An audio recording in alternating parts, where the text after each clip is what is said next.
The Night Lord perhaps represents the greatest calamity the lands between have ever faced, a catastrophic entropic force that will erase everything. History, the lands, time, and even the Erdtree itself will be washed away, should Heolstor be left unchecked. Indeed, the lands between have already been transformed beyond recognition, Limveld being its only remnant, a transient, ever-changing land, in which the Erdtree already no longer exists. Grace is fading, reality is collapsing, and it won't be long until there is nothing left.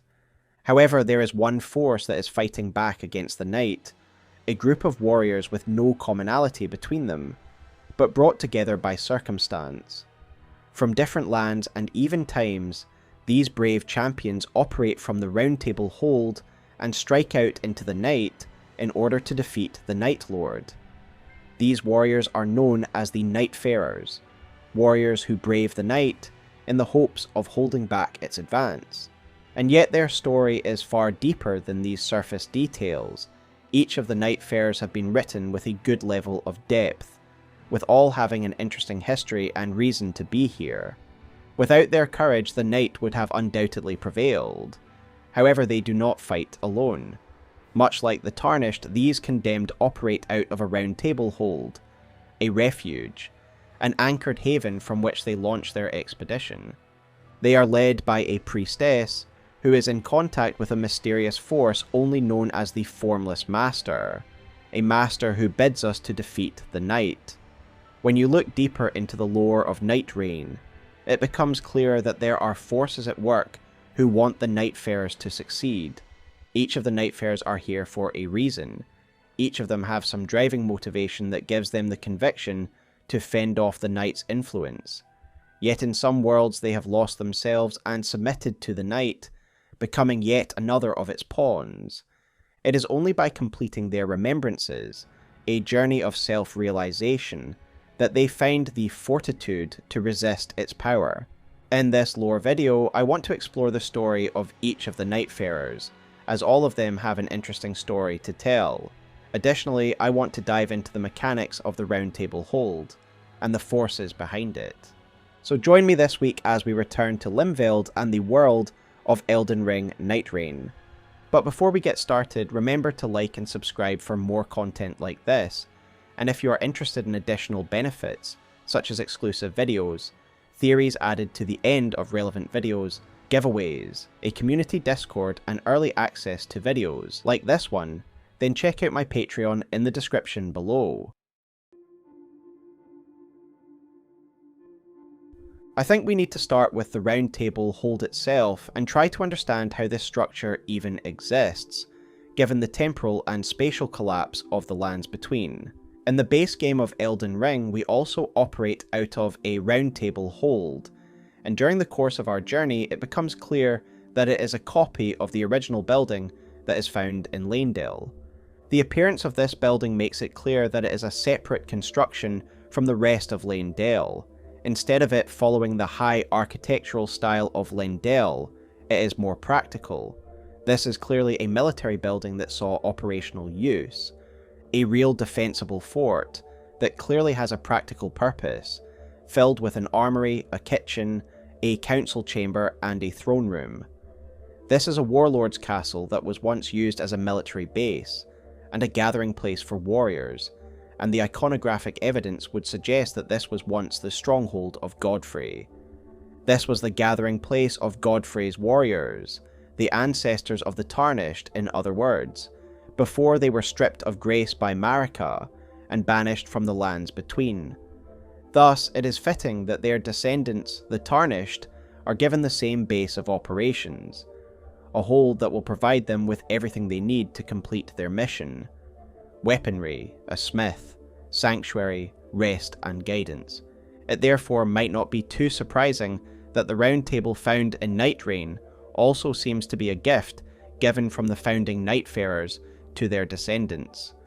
A note found in Roundtable Hold reads the following: "We lie the condemned of the first nightfall, whose sin is too great for absolution by our own deeds. Thus we shall ever guide our progeny until the night breaks." The note seems clear in its message. The Nightfarers we are playing as are not the first of the condemned. There were founding members of this fellowship, and further evidence of this comes from the mausoleum at the bottom of Roundtable Hold. In here there are 3 epitaphs, which hint to the identity of those found within these caskets.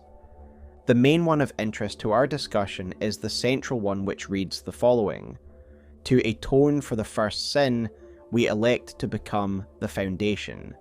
So a similar sentiment being expressed here to the note we previously looked at. The idea that a group was formed in order to atone for a sin, and those buried here were the first and would be the foundation of the organisation that would operate out of this round table. Those we now know as the Nightfarers.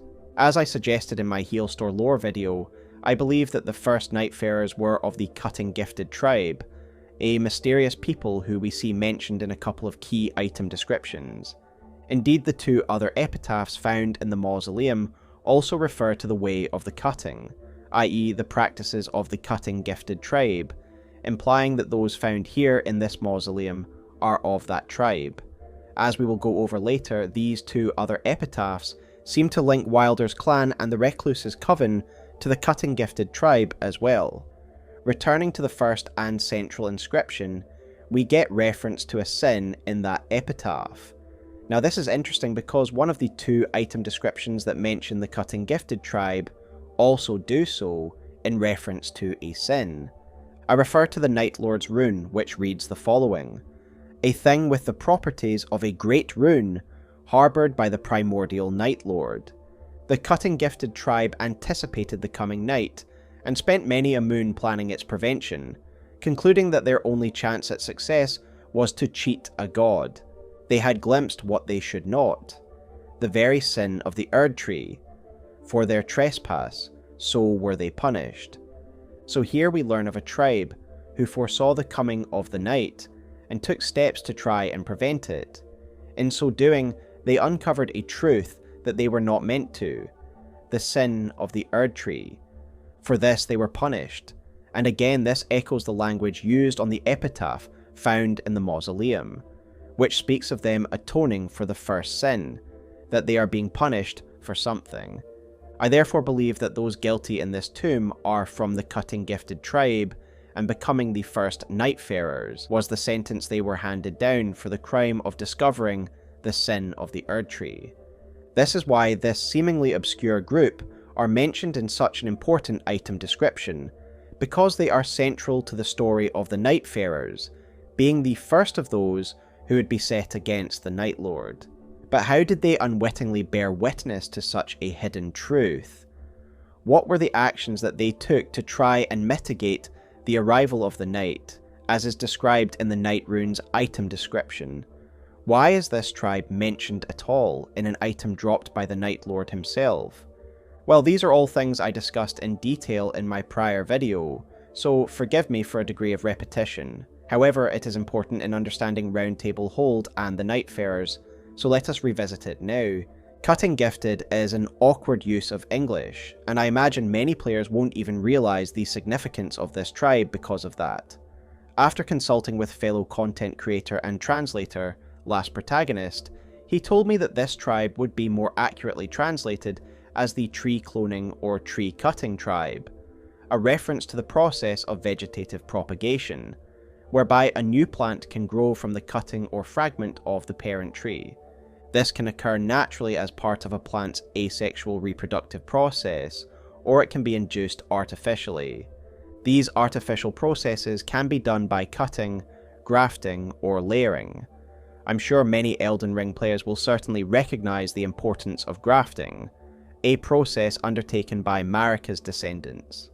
Given we now know that Marika's people, the shamans, are tree people with malleable flesh, this all makes more sense.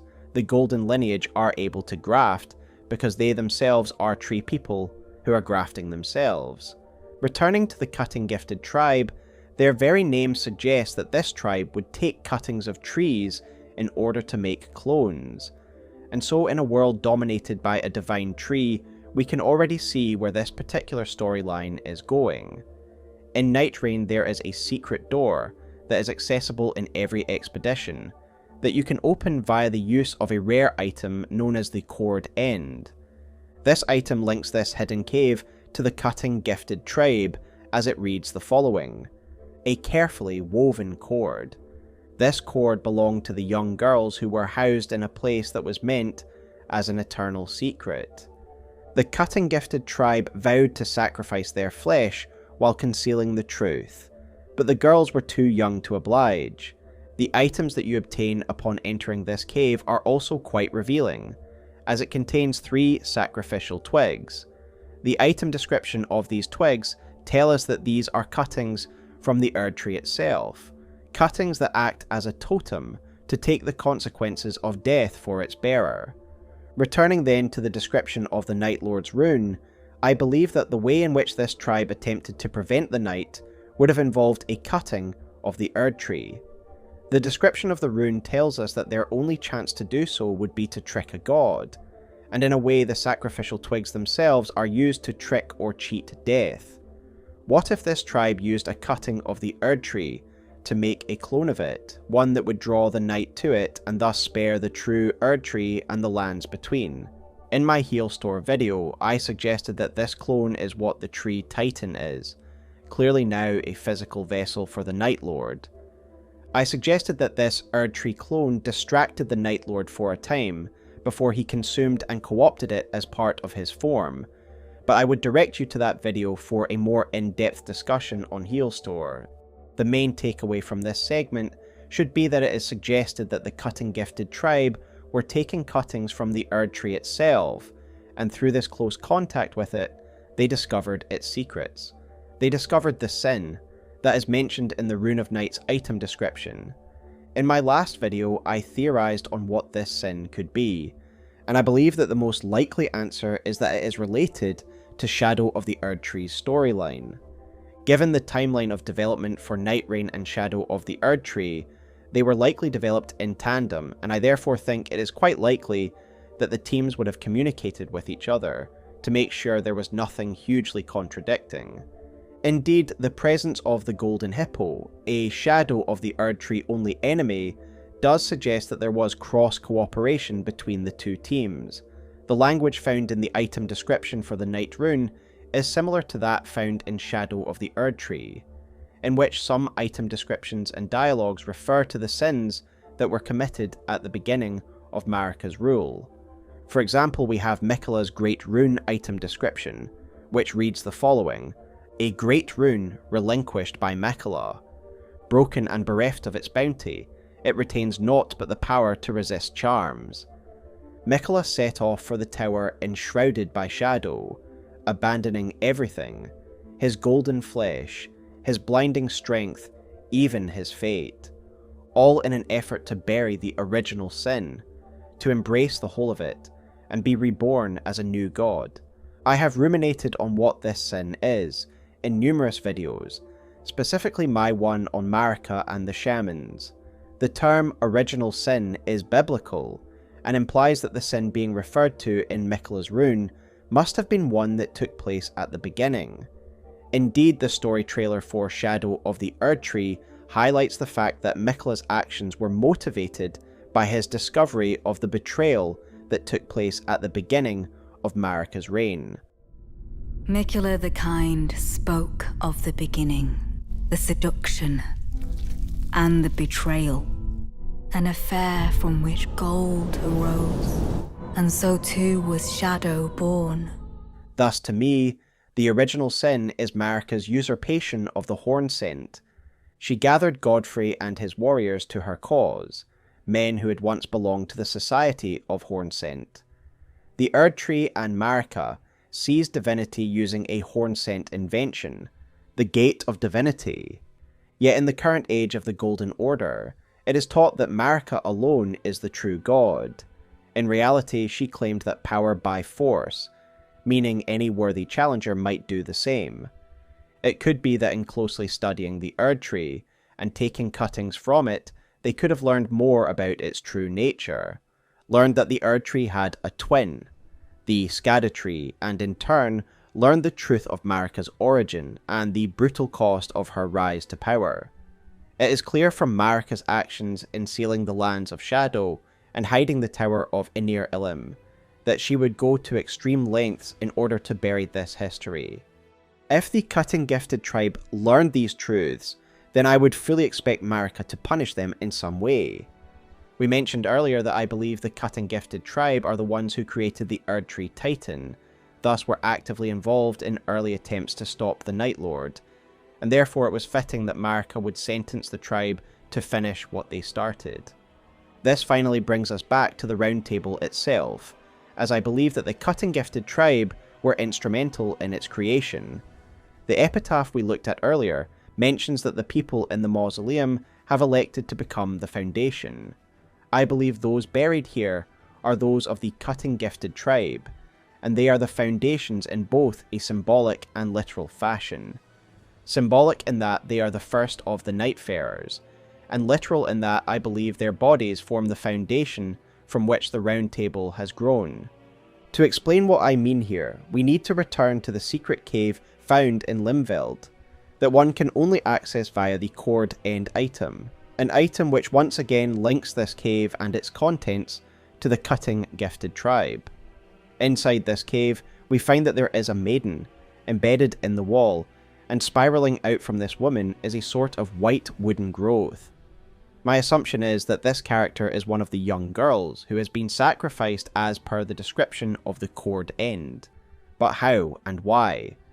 Well, my suggestion is that the Cutting Gifted tribe were able to create tree clones via their methods, but that they required sacrifices to do so. This is why the white wooden growth in this cave seems to grow outwards from the girl. I mentioned this idea in my Heolstor video, and viewers highlighted that there is plenty of base game lore that supports this theory of mine. Namely, that the Erdtree itself seems to be sustained through feeding upon bodies placed in its roots. Additionally, my script editor Ash said that it reminded her of Mikola, and his attempts to create an Erdtree by watering a sapling with his divine blood.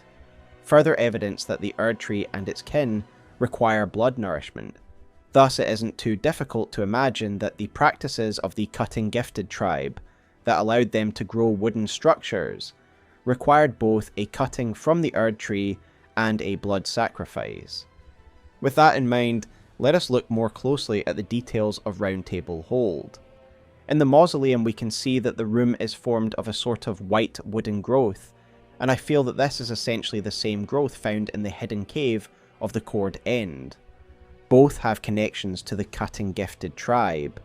Both are seemingly burial sites of members of this tribe. Thus I believe the members found in the mausoleum sacrificed themselves so that they could grow this Roundtable Hold, a means through which their descendants would be able to fight back against the encroaching night. This Roundtable Hold was grown, and the mausoleum is the literal foundation of this tree. In short, I believe that this Roundtable Hold was grown from a cutting of the Erdtree itself, and thus is an extension of it. The possibility that this Roundtable is basically a tree could be supported by the trees we see growing out of it. We could see these as branches of the Roundtable tree. Additionally, I believe we see this elsewhere, a creation of the Cutting Gifted tribe through which we are able to fight back against the Night Lords. I refer to the Spirit Shelter, a building that allows us to directly travel into the heart of the night. Without it, we wouldn't even be able to come face to face with the Night Lord, never mind defeat him. But why do I also believe this structure is connected to this tribe? Initially, you might just see this tower as a copy of the Divine Towers found in the base game. However, when one looks more closely at the Spirit Sanctuary, you will notice that there is a difference between it and the Divine Towers. It is once again made from the same pale wood that the Secret Cave and the Roundtable Mausoleum are made from. The form that these wooden constructions take are impossible to be constructed via conventional means. Instead, they seem to have been formed this way, been grown. A wooden growth that takes the form of a Divine Tower, or of Roundtable Hold. Every step of the way, the Cutting Gifted tribe are helping us defeat the night. They laid the foundations of our victory. In my prior video, I highlighted the golden tree that appears at the end of Night 1, and then again on Night 2. In both cases, this golden tree holds back the night just enough so that we can survive. It is a vital component of our success, as without it, we would simply be consumed by the night. In my Heolstor video, I attributed this tree's appearance to Marika and the Erdtree, the forces of order intervening so that we may have a fighting chance against the night. However, I do believe I was wrong in this, as a commenter highlighted a really interesting alternate explanation, and I'm kicking myself for not making this logical deduction myself. Viewer Cynical Saint left a comment on my Heolstor video suggesting that the golden tree is not being projected by the Erdtree. Rather, it is once again the work of the cutting gifted tribe. We have already discussed how they likely were taking cuttings of the Erdtree for their practices. So is it not possible that this golden tree is simply that? A cutting from the original Erdtree used by the tribe to assist the Nightfarers in warding off the night. Additionally, on night 2, this golden tree becomes intertwined with the aforementioned spirit shelter, suggesting that they are connected. The cutting gifted tribe literally grow the spirit sanctuary from a cutting of the Erdtree, not only to provide us shelter from the encroaching night, but also to provide a path upwards into the heart of the night, so we might take on the Night Lords. In conclusion, I believe that the first Nightfarers were of this tribe, and they used their tribe's practices to create the tools we must use in order to achieve victory. The Roundtable and the Spirit Shelter, two of the main pillars that in time would allow the current Nightfarers to defeat Heolstor and repulse the night. In the case of base Elden Ring, it is clear that the Roundtable Hold is a construct of the Erdtree itself, given it burns at the same time as the Erdtree. It is formed by the will of the Erdtree, so that the Tarnished may achieve their goals. However, in the events of Nightreign, the Erdtree has already been erased. All that remains of the lands between is Limveld. This is why a golden seed is needed to sustain the grace at this Roundtable, as the Erdtree itself is no longer in existence, and thus any grace that remains will slowly be snuffed out. Thus it makes sense to me that in this continuity, the Erdtree isn't around to create a Roundtable, thus the cutting gifted tribe needed to step up and gestate one themselves, using their unique practices. However, this is not to say that I no longer believe that Marika and the Erdtree have no role in the fight back against the night. After all, even if this Roundtable was gestated by the cutting gifted tribe, it is still powered by grace. Additionally, grace aids the Nightfarers in the same way that it assists the Tarnished. We can find sites of grace in Limveld that are used to empower and resurrect the Nightfarers when they fall.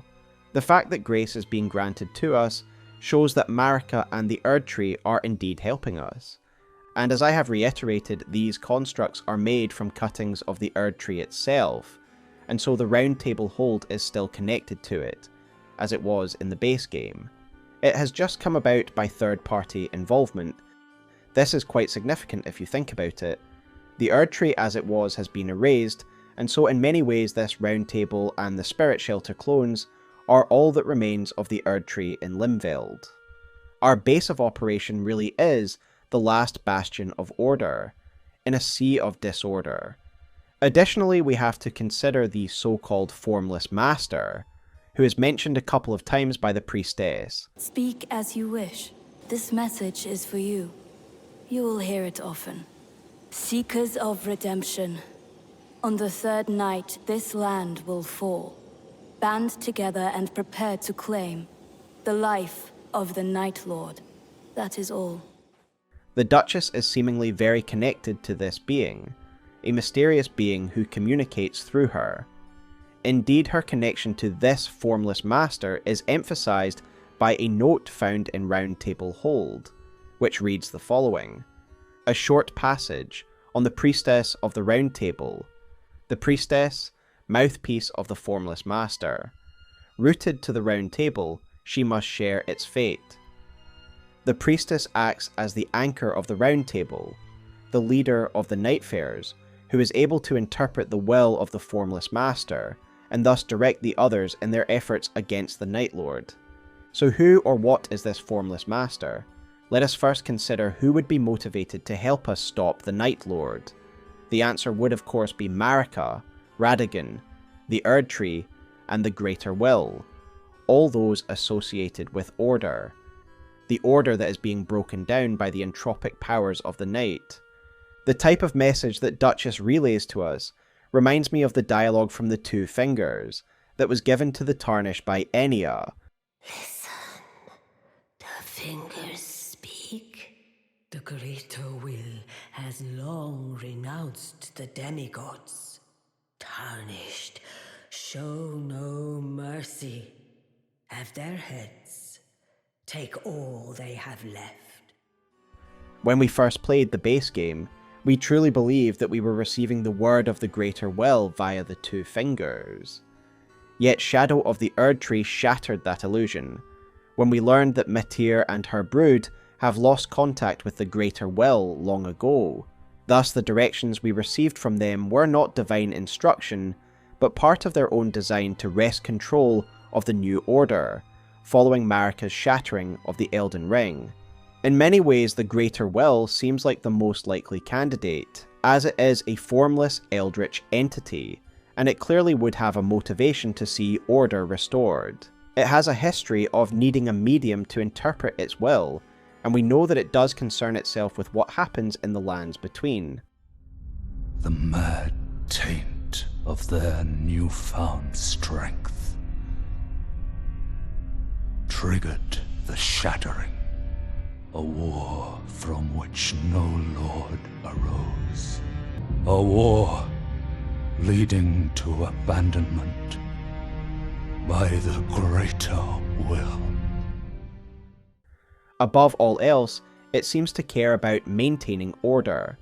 This is why it sent the Elden Beast and the Elden Ring to the lands between.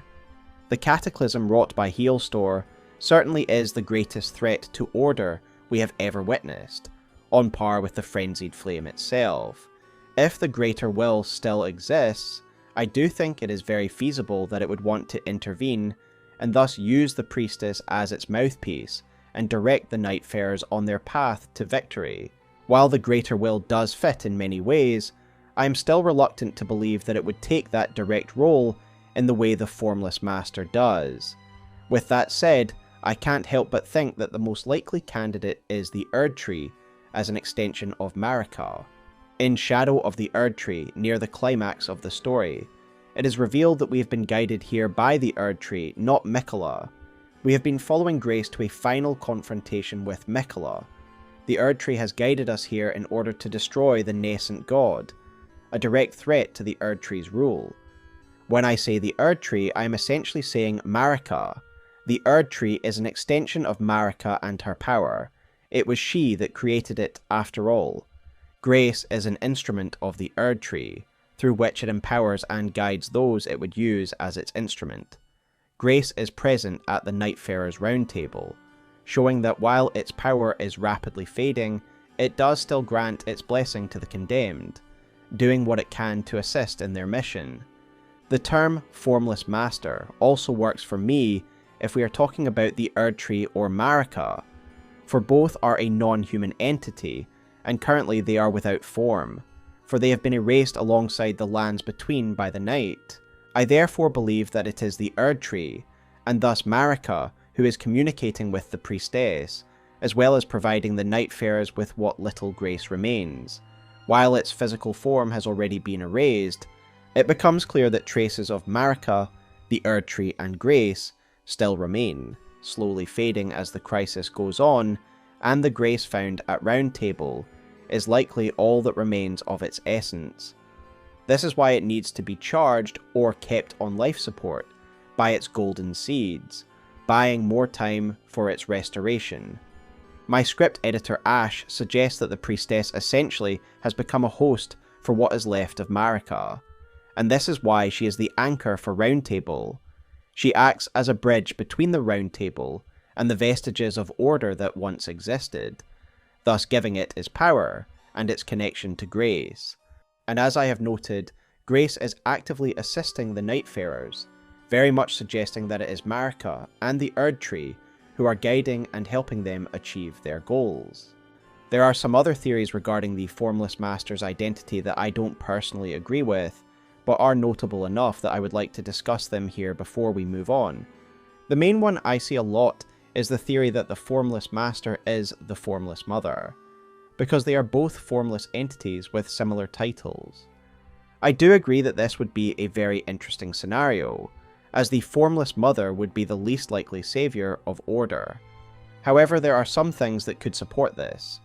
Firstly, is that whatever you think of the Formless Mother, it is clear that it also desires order, an order of blood. It wants Mohg to institute its order, to replace the failing one of Marika, with Mohg as the Lord of Blood, and the unwilling Miquella as the God of Blood. This is the structure of a ruling order. Thus, the Formless Mother's plans are disrupted as much as any others by the arrival of Heolstor. Additionally, we know that the outer gods are still able to exert their will upon Limveld, despite the state of collapse it is in. The frenzied flame is still able to manifest in a rare random event, and more obviously we get the Rotted Woods Shifting Earth event, that is described in-game as the influence of an outer god. Obviously this is the outer god of Rot, who is clearly exerting its influence onto the muddled landmass of Limveld. Thus it isn't impossible to imagine that the Formless Mother is doing the same, communicating with her Priestess in order to help defeat the Night Lord. But I think there are a couple of main things that go against this theory, at least in my opinion. The first of the condemned were condemned because of their crimes against the Erdtree. The Roundtable Hold is powered by grace, and when the Night Lord finally reveals himself, his presence actively attacks the grace found in the Round Table. The whole conflict of the game is framed as one between the Erdtree and Heolstor, and even the Cutting Gifted tribe, who are central to the story, are also closely related to the Erdtree. In my Heolstor video, I depicted the man who he once was as an emblematic representation of all of the Erdtree's victims, the countless nations and peoples who were destroyed by Marika and Godfrey in the Erdtree Conquest Wars. Thematically, it makes the most sense that we are once again the agents of the Erdtree, pitted against one of its deadliest enemies.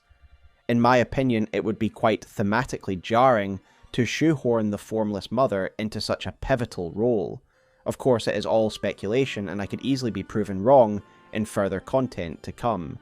Let's surmise all we have discussed in this first half of the video.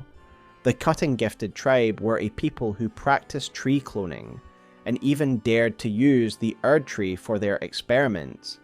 They foresaw the coming of the night, and thus tried to trick it, by creating a copy of the Erdtree. In so doing, they discovered the sin and origins of the Erdtree, and as such, they were condemned by it, and their sentence was to organize the Fightback against the Night Lord. They would use their practices to create the Roundtable Hold and the Spirit Shelter. They were the first of the condemned, the first of the Nightfarers. The Erdtree and the lands between were swiftly eroded, and the lingering traces of order can be found within the grace of Roundtable Hold. Whatever remains of Marika, or the Erdtree, is thus able to remain in contact with its chosen representative, the Priestess, who helps guide the Nightfarers.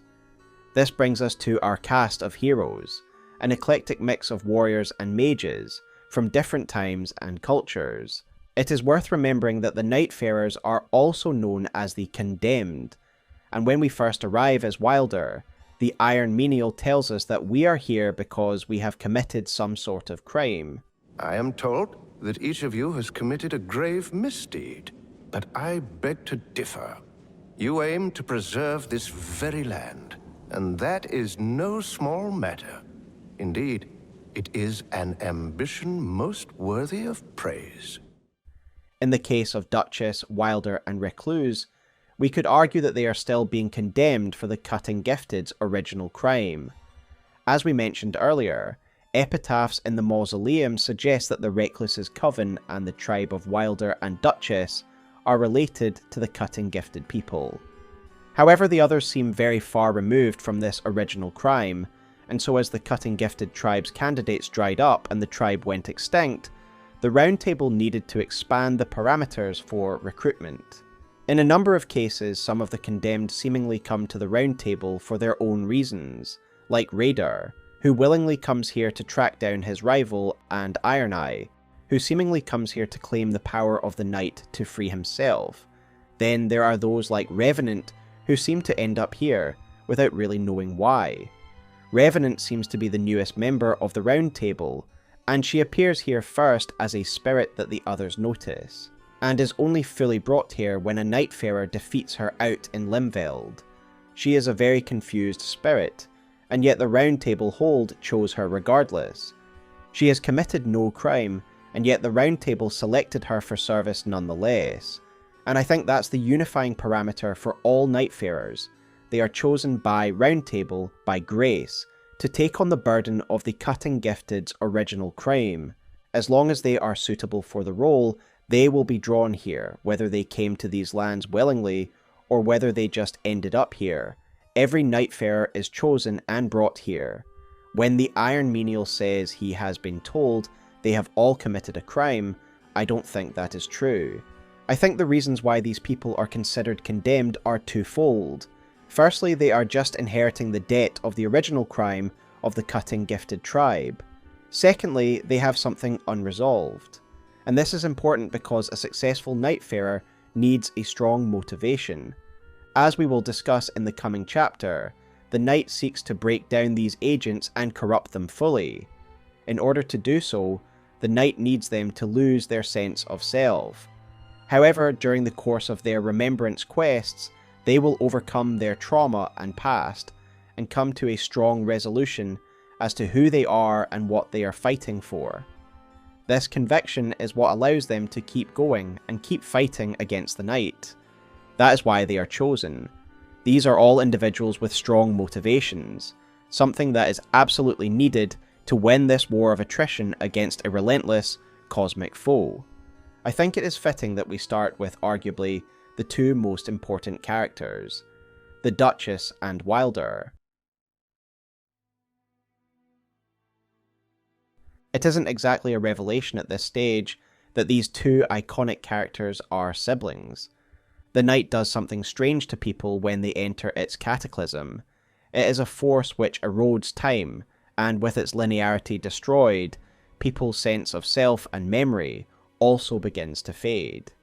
We learn this directly from Wylder's journal, which does a good job at explaining the confusion and erosion of memory that afflicts the Nightfarers.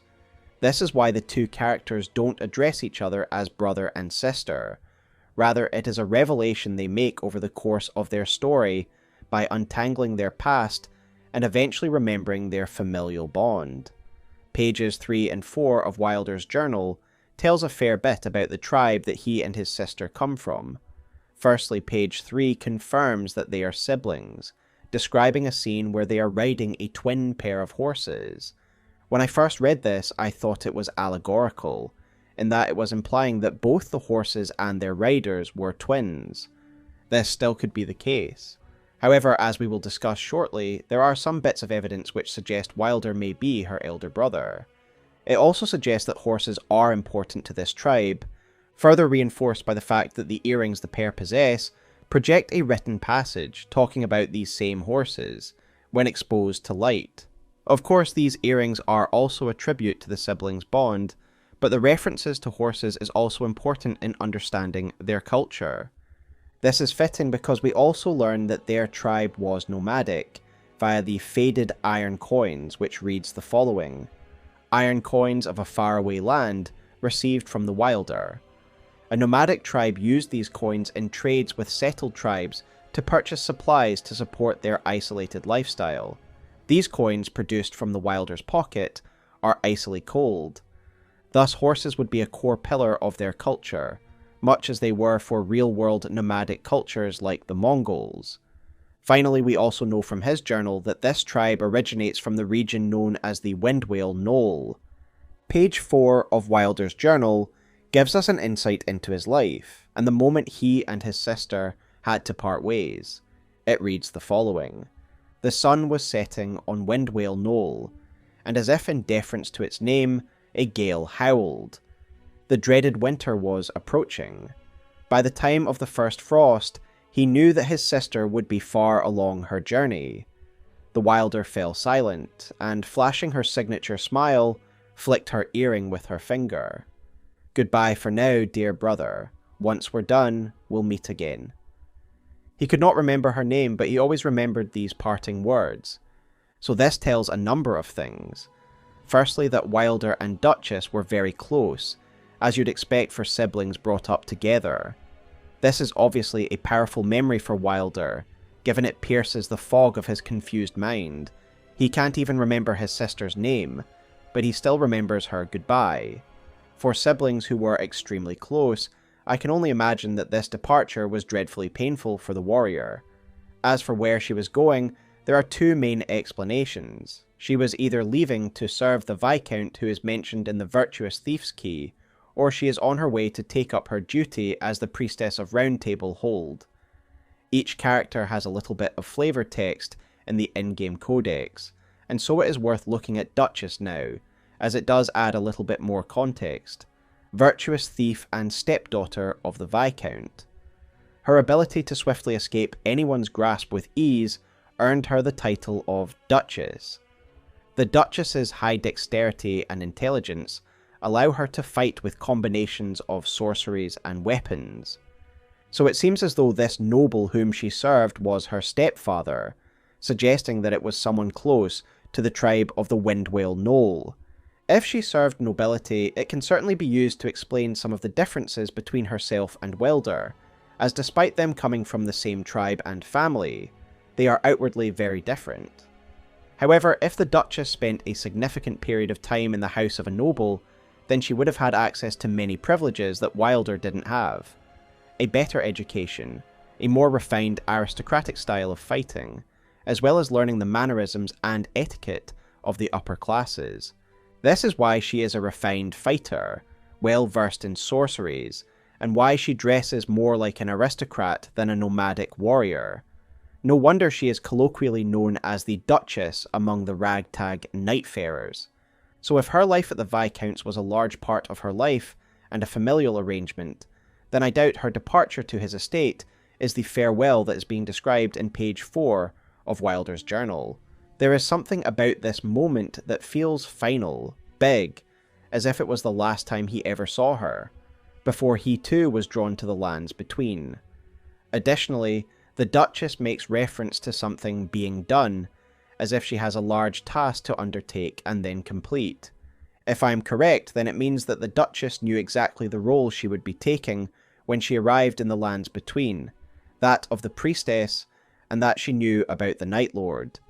This is consistent with her lore, because we do actually learn that the Duchess and Wylder's mother had contact with the Knight in the past.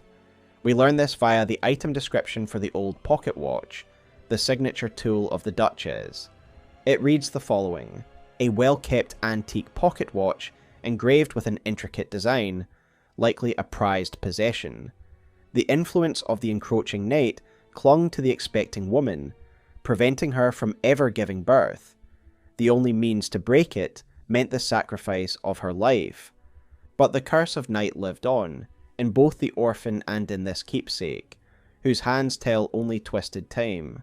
This dark power is both a badge of lost innocence, and the very thing that allows its owner to fight back. As I discussed in my Heolstor video, the night seems to be a cataclysm that is centered on the lands between, but is spreading out across the world, bringing calamity wherever it goes. We have examples like Adele, whose home island was ravaged by the night, destroying its source of foods, and thus transforming it into the avatar of hunger we face in-game. We also have the case of another character we will look at shortly, the Revenant, whose origins lie in the ruin of an aristocratic family, who were wiped out when the night reached their estate, bringing with it murder and madness.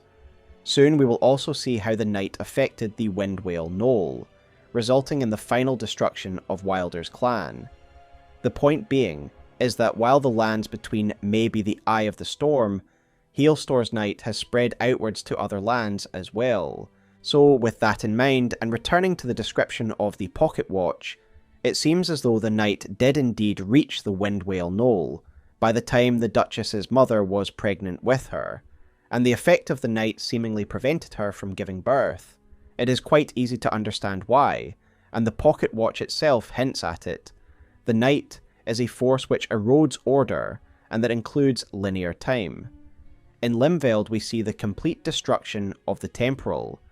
This is why the timeline simply continues as normal at the end of the game, once the threat has been averted, as no time has really passed since the arrival of the Night Lord. As we mentioned earlier, this is also likely why the memories of the Nightfarers have become confused, as without a linear timeline, the concept of a memory becomes quite a confusing thing to ponder.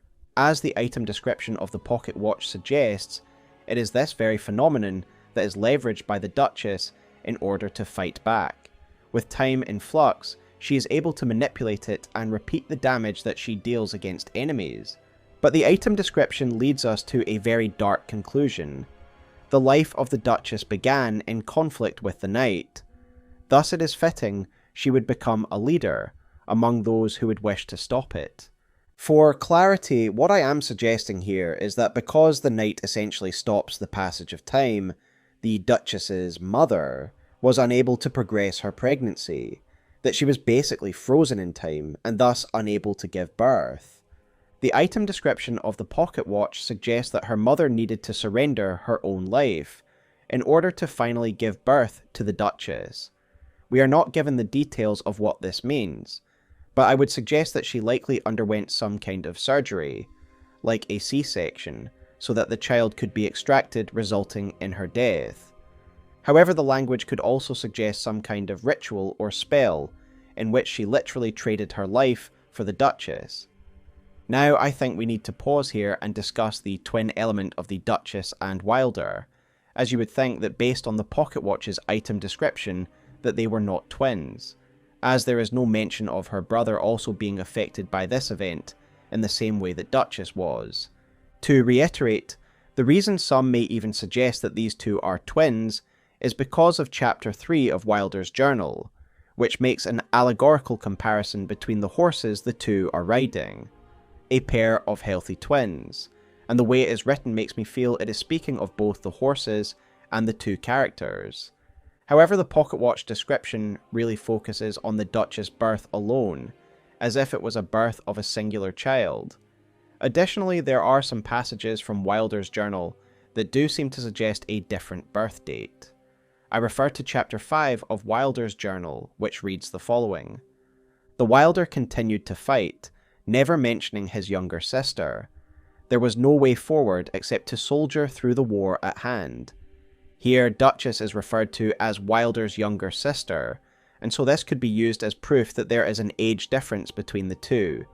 There is also Wylder's habit of baking pita bread, which he tells the Duchess is a recipe taught to him by his mother. So obviously Wylder knew his mother, unlike Duchess, who seems to have been born as her mother died. My mother taught me the recipe. It keeps well and won't leave you hungry. Just something I like to do. To remember, and to clear my mind. So I do think that Wylder is clearly the elder who got to know their mother, whereas Duchess was later born during the knight's arrival, and her mother traded her life for her daughter's. The very fact that the knight has been a blight on the Duchess and her tribe since her birth reinforces a point that I have made in both of my Nightreign videos. This has been a generational struggle, and while its resolution will reset time, as if no time has passed at all, for those who lived it and fought against the knight, it will have been many years. From the very start, the Duchess was marked by the knight, and thus it is no surprise that she would eventually be chosen as the priestess. I do not believe that she was the first priestess, mainly due to the item description of a note that we find during Wylder's remembrance, the torn out paper scrap. It reads the following: a scrap of paper detailing the new knight, written in the tongue of an ancient people. The passage, torn from its former binding, reads, "The priestess is the very cornerstone of the Roundtable, indispensable. Should the Night Lord fall, the Roundtable too will crumble, as their fates are together bound. Yet should the Roundtable be remade, perhaps the Priestess may be emancipated from her bindings. This might be done upon the falling of the new night, should the Lord's power be lost, and if so. So this note was written in the tongue of an ancient people, and given everything we discussed in the earlier chapters, it should be no surprise that I believe that the ancient people being referred to here are the Cutting Gifted tribe. I believe this note was written around the time when this Roundtable Hold was first founded, and at a time when the Condemned would have mainly been drawn from the Cutting Gifted tribe.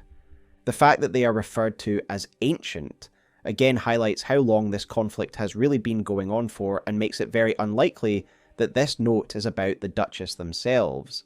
We have already looked at the note that suggests that the founders of the Roundtable expected their progeny to take over as new Nightfarers when they died.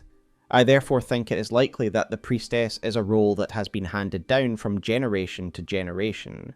This brings us back to the mausoleum which houses the founding members of the Roundtable, where there are 2 additional epitaphs, additional to the one we reviewed earlier. These both read the following: The ways of Cutting point to Windwale Knoll. Bestow branches to those who wander and roam, and the ways of Cutting point to the deep woods. Bestow branches to those who are worthy and wise. As I suggested in my Heolstor video, I believe these epitaphs are stating that there is a link between the Cutting Gifted tribe and 2 descendant cultures, the Nomads of the Windwale Knoll, to which Duchess and Wylder belong to, and the Witches of the Deep Woods, to which the Recluse owes her heritage.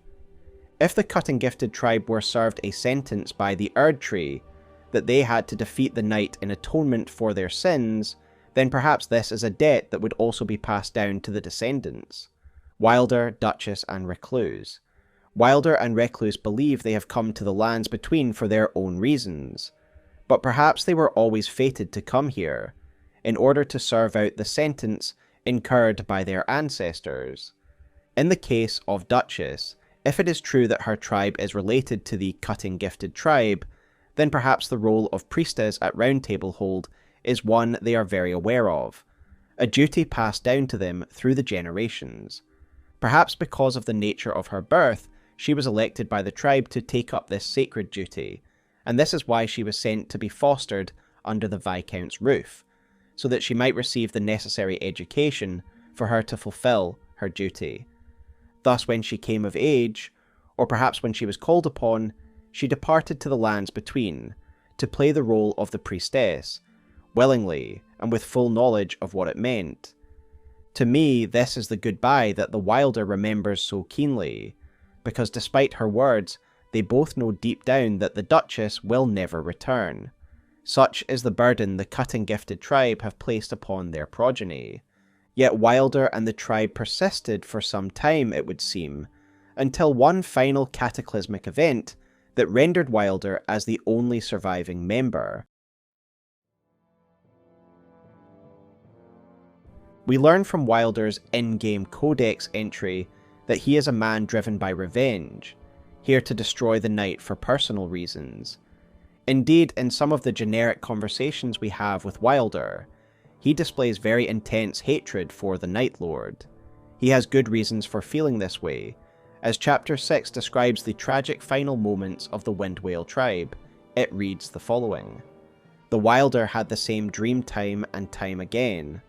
A long night persists, driving his clansfolk to madness. After a horrific battle, all that remains upon Windwale Knoll is a sea of gravestones. After the deaths of cousin Farhad, little Sharon, and his own father, the clan's chieftain, the Wylder discovers that only he remains. And now only he can avenge his clan. Only he can bring an end to the night. So the night drove Wylder's clan to madness, leading to a night of slaughter and chaos, in which he is the only one left standing. One can only imagine how deeply traumatic this would have been for Wylder, watching his own family, including his father, tear each other apart. Even more disturbing is when we consider that Wylder himself was likely overtaken by the same madness, meaning he likely was driven to kill his own kinsman. What if he himself was the one who slew his own father, not realizing what he had done until the sobering aftermath of this chaotic event? A horrifying tragedy that only deepens my love for this fantastically written character. Wylder is a brooding, sullen, and determined warrior, and thanks to Chapter 6 of his own journal, we can see why. This is a man who is still haunted by these events, given he regularly dreams of this night, a night of violence in which he and his family tore each other to pieces. Quite rightly, he blames the night for his people's destruction. He has nothing left except his vengeance, and he knows exactly where to find the night's heart, the lands between, and so he follows his sister's footsteps and comes to Roundtable Hold. Yet it is clear that the slaughter at Windwale Knoll did more than wound Wylder psychologically, it also took a physical toll on him. Chapter 2 of the Duchess's journal reads the following: a letter from the Iron Menial, written after the Wylder was summoned to the Roundtable Hold. I trust that our newly welcomed champion has had a moment to gain his bearings. He appears to have sustained injuries in the outside world before he was drawn here. Rest assured, I will make certain that he is properly cared for. In any case, I am delighted to welcome a new Nightfarer to our family. He seems to be the master of a very large sword. No doubt he will make good use of it in our campaign against the Night. These injuries were no doubt sustained in the massacre of his clan, and while Wylder seems to operate well enough in the field, the Iron Medial raises concerns that these injuries may be severe enough that he may not have the strength to return to the real world once their task is done. His vitality ebbs low, does it? There is no cause for concern. He is yet able to fight. However, should we accomplish our great mission and cast down the Night Lord, he will depart this life. Even so, we must continue to walk our path. This paints a tragic picture of Wylder's fate.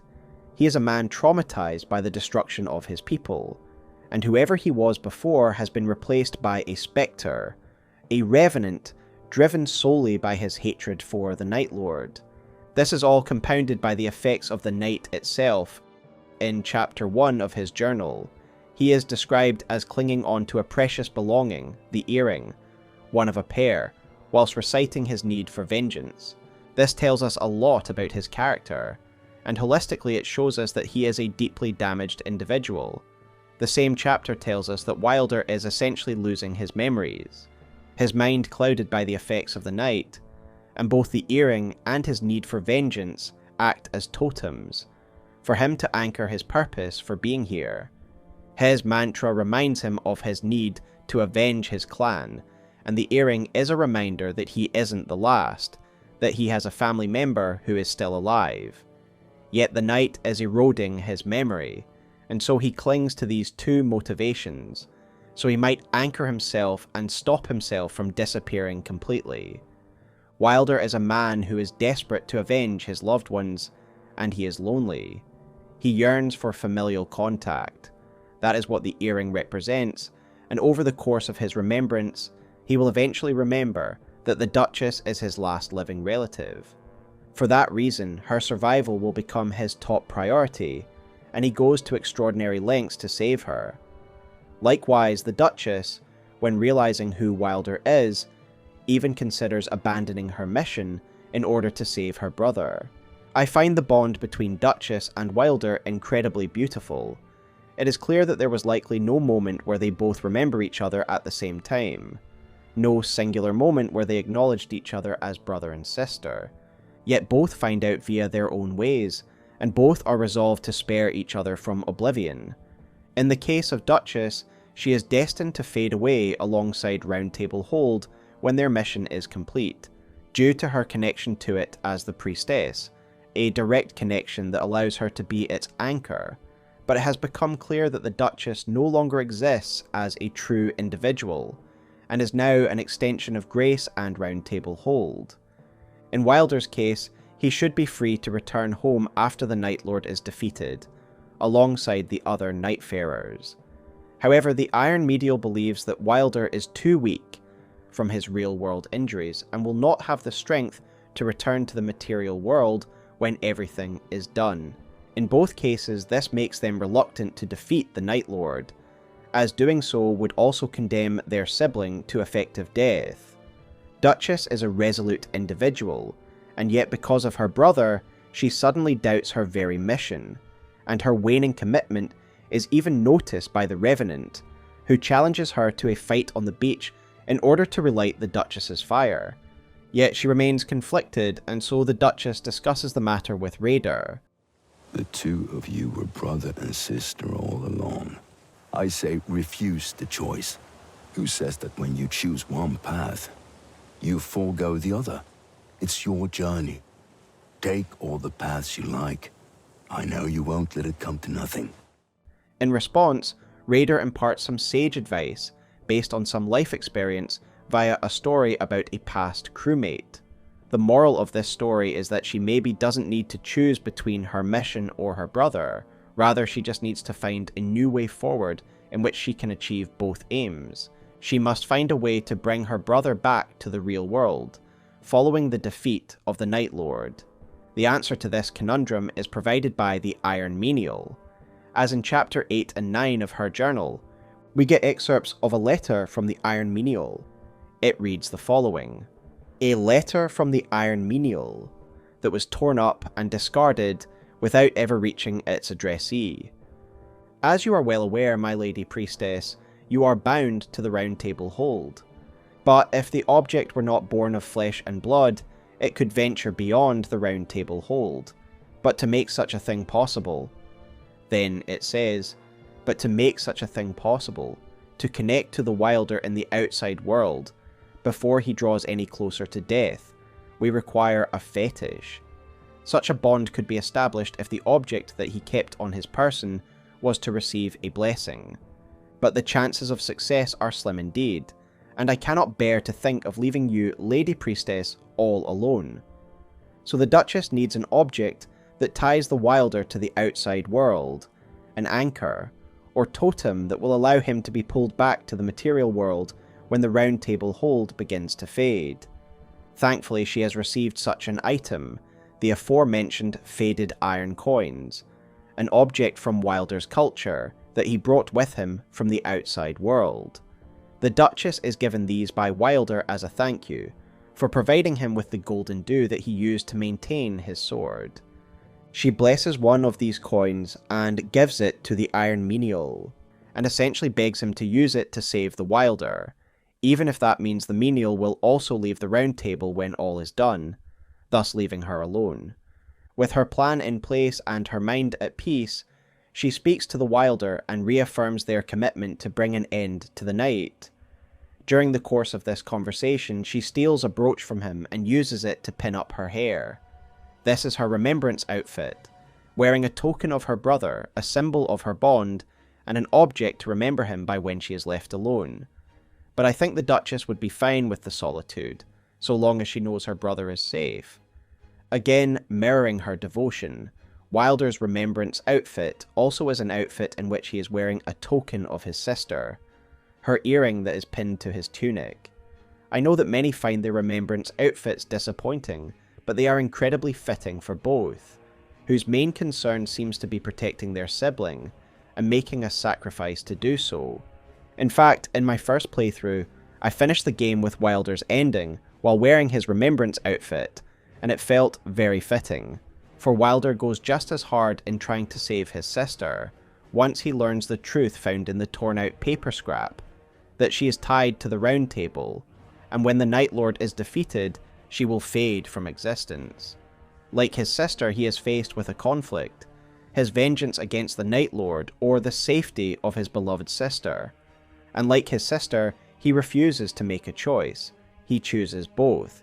He will kill Heolstor and sate his need for vengeance, but he will also make sure that there is a new Night Lord, so that his sister may be freed from her position as priestess. And here's where I need to address a point that I believe I was incorrect on in my Heolstor video. I described how I believe that the real ending is where Wylder has become the new Night Lord, and that in so doing, he has allowed his sister to persist as part of Roundtable Hold. I made a mistake, as in reading the torn out paper scrap more closely, we can see that it suggests that she will be emancipated from her position as Priestess. This means that when Heolstor is killed, the round table that Duchess is connected to will no longer be needed. However, when Wylder becomes the new Night Lord, a new round table will be created, but one that is no longer anchored by Duchess, meaning she will truly be free from her covenant. Whether this means that she is free to return to the material world, or is free to pass on, is open to interpretation. But it does mean that I was wrong in my last video, where I suggested that Duchess would continue to exist tied to the Erdtree and the Round Table. Wylder's ending will provide his sister with true freedom. He follows the suggestion made in the aforementioned note, that if a new knight is established, then the Priestess may be spared. Wylder consults with the knowledgeable Recluse about his concerns, and she informs him of an object known as the Silver Tear. Does the idea of leaving the Priestess behind trouble thee? What a tender soul thou art.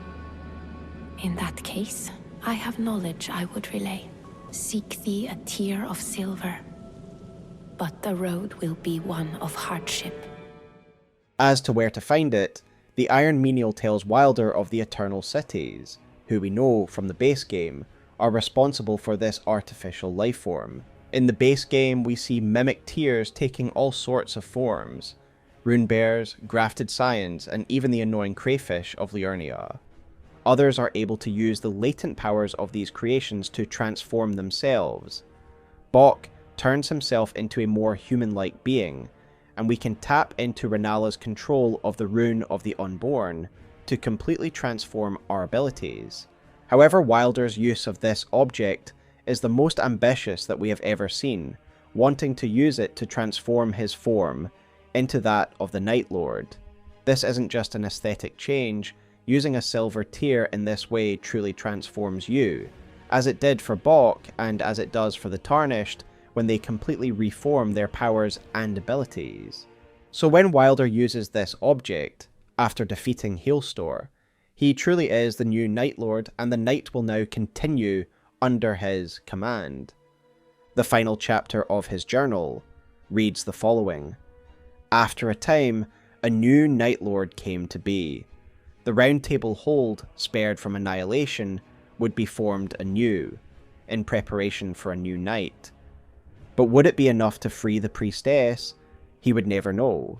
The Night Lord lumbered on, indifferent to whether or not the twin horses would ever ride again.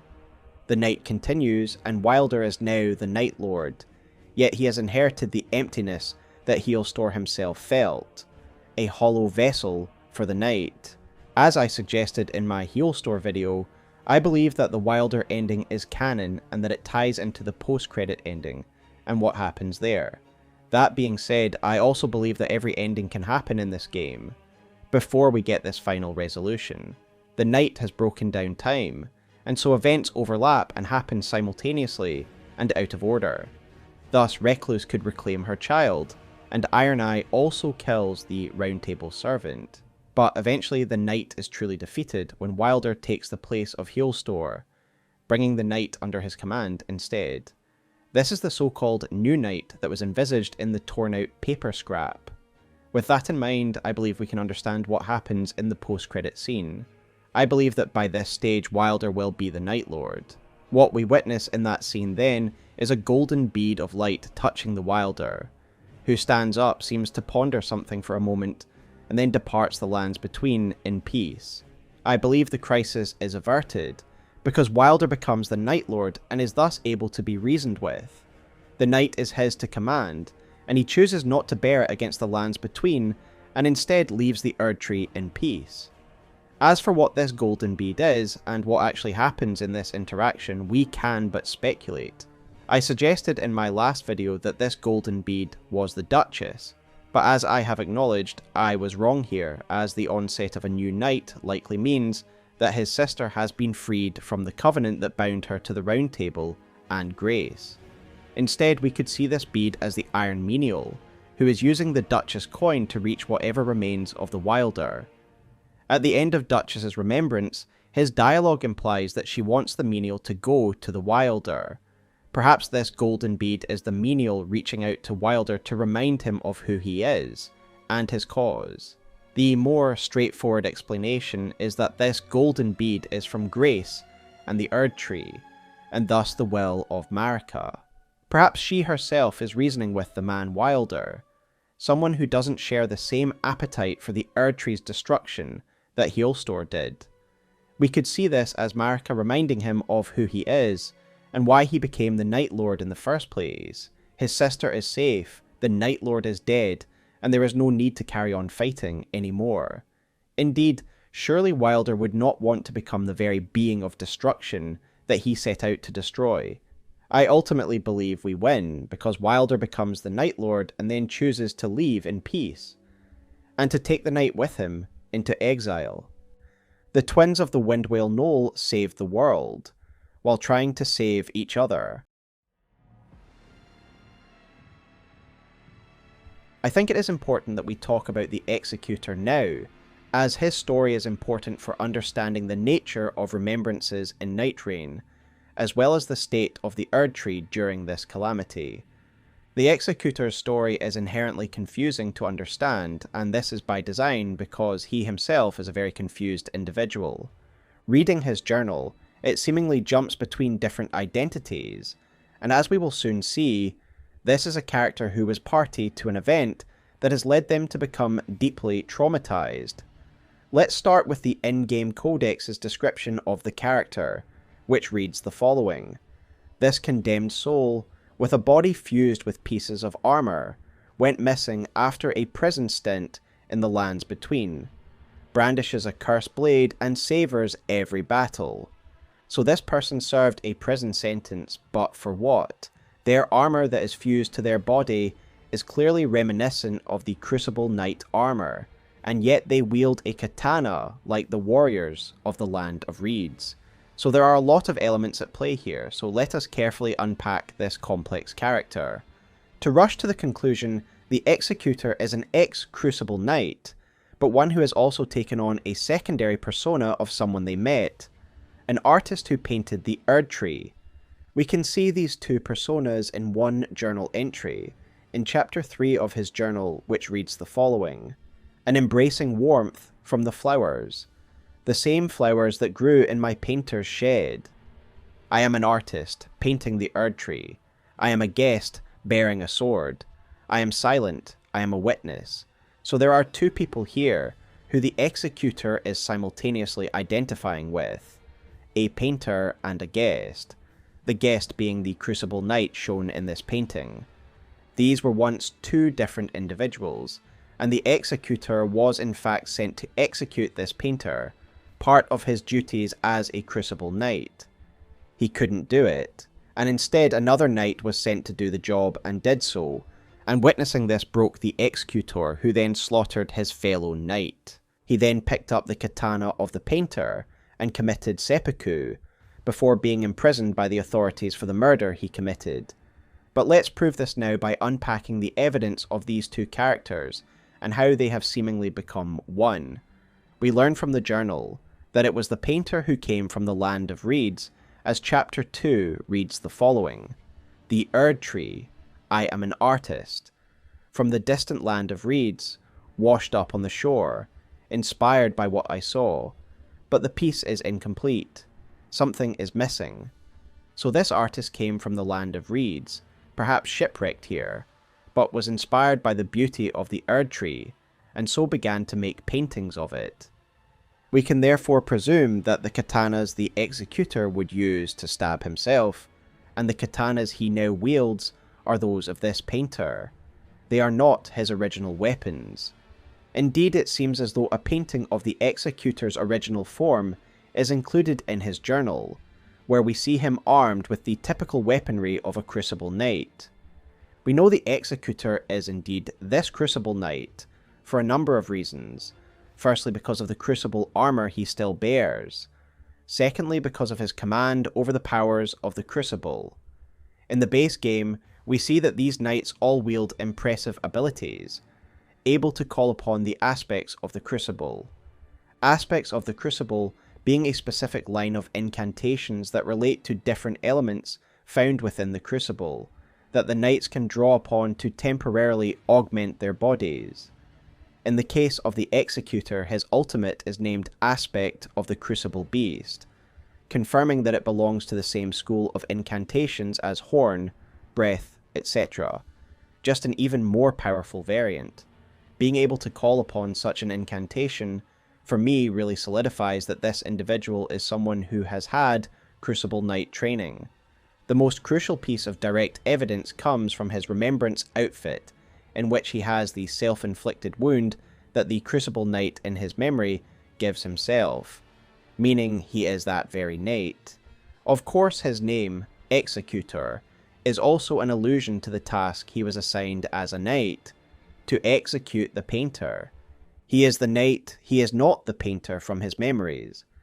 These are two separate individuals, and yet the Executor interchangeably refers to himself as both.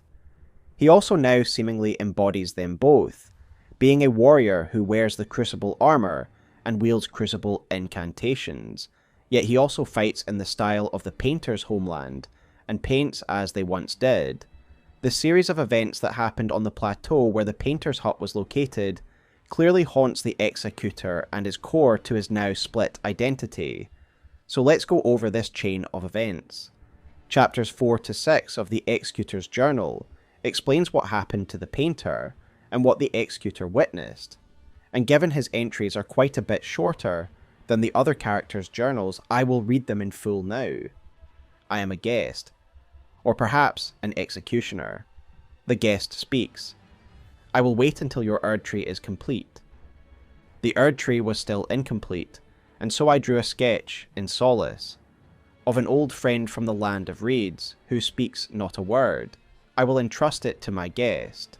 I cannot complete the Erdtree before another executioner arrives in the first one's stead. The Crucible Knight, a portrait of my guest, or perhaps my executioner. A crucible holds a composite. My guest could not bear to render a judgment, here at the painter's shed, overlooking the Erdtree, until the very end. So a Crucible Knight was sent to the painter's shed to kill them, but offered them a small mercy, allowing them to finish their painting of the Erdtree before he would execute them. My interpretation of this whole event is that the Executor couldn't do it because he was captivated by the art of the painter. Additionally, I think he shared the painter's appreciation for the Erdtree's beauty, and thus supported their attempts to capture its beauty. It's clear from the memory sequence we enter as the Executor that he sees the Erdtree as something incredibly beautiful. Despite the darkness of the scenes we witness in his memory, the Erdtree remains stunning. And so he stood by, unable to undertake his given task, and so eventually a comrade of his was sent to find out what happened, and undertake the grim task that our Executor had yet to do. During this period, the painter even gifted the Executor a drawing of someone from their homeland, which no doubt further filled his mind with doubt. Thus, by the time his comrade arrives, the Executor has created a connection to the painter, who he no doubt sees as an innocent, talented, and beautiful soul who does not deserve the sentence of death. As for why the painter is even being sentenced to death, we can only speculate.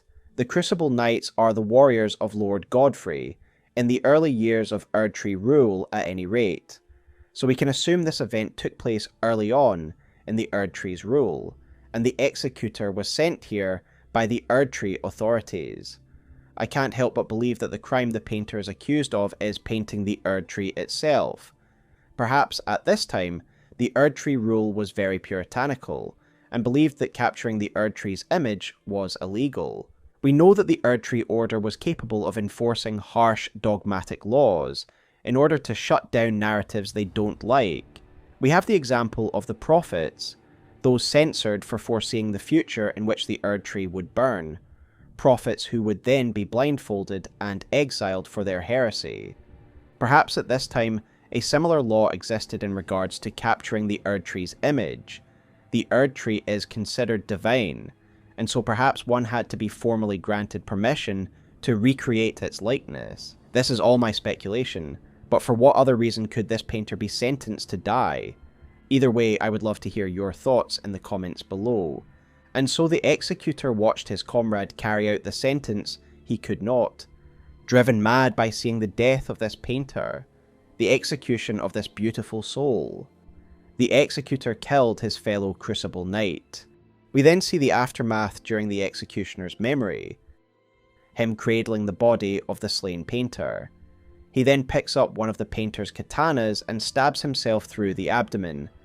Yet clearly he survived these events, as we know from his codex that he was later imprisoned. Clearly the site was investigated, and he was determined to have killed a fellow Crucible Knight, and thus was imprisoned by the authorities for his crimes, only to eventually be released and then vanish.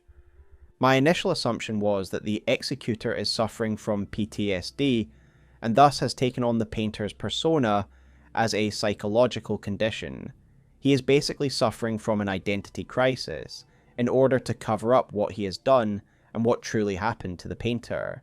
For if he is the painter, then the painter didn't die due to his inaction, absolving him of guilt.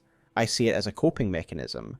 But I have seen suggestions from people that the Executor's dual nature is far more literal, that he is two souls in one body, that on that fateful day, as the Crucible Knight committed seppuku, he took the painter's soul into his body, and the more I reflect on it, the more I think there is some credence to this. Yes, the Executor is a trained warrior, and thus it might not be surprising that he has learned to wield a katana with such prowess. However, what if he wields them so well? Because this is something that he has gained from the absorption of the painter's soul, that the skill with this type of weapon is drawn from the painter's soul that is within him. We could apply the same type of logic to his painting ability. Again, I attributed the Executor's painting obsession to be tied to his PTSD and split personality disorder, that he had moments where he truly believed he was the painter, and thus took up the same habit. However, what if his skill with a paintbrush is also because the painter's soul is within him? The Executor's character ability is also of great interest to me, where he draws the Suncatcher blade and goes into a parrying stance. This katana is described as a cursed weapon. Cursed katanas are a reoccurring thing in the Souls series, even all the way back in Demon Souls and the weapon Makoto. These cursed blades are usually linked to death, or ones that devour the essence of the wielder, but in the case of the Executor's blade, my assumption is this is the one that he once used to stab himself. Thus it is a cursed blade because it represents his failure to act and do what was right. He should have saved the painter. In this moment of despair, the blade bites into his flesh, and a curse is born, a totem of that day, and a representation of his two sides. In his final memory, he confronts the truth of who he is and what happened that day. Upon his return, the Duchess asks him not to lose sight of who he is. In his final journal entry, he does indeed seem to have come to terms with who he is now, as it reads the following: 2 faces, 1 sword, such is my nature, a soul drenched in blood, yet willing to face the night. And perhaps when the night has passed, I will complete the Erdtree. Whether he is literally 2 souls within one body, or he has merely adopted 2 personas, is something I am still undecided on.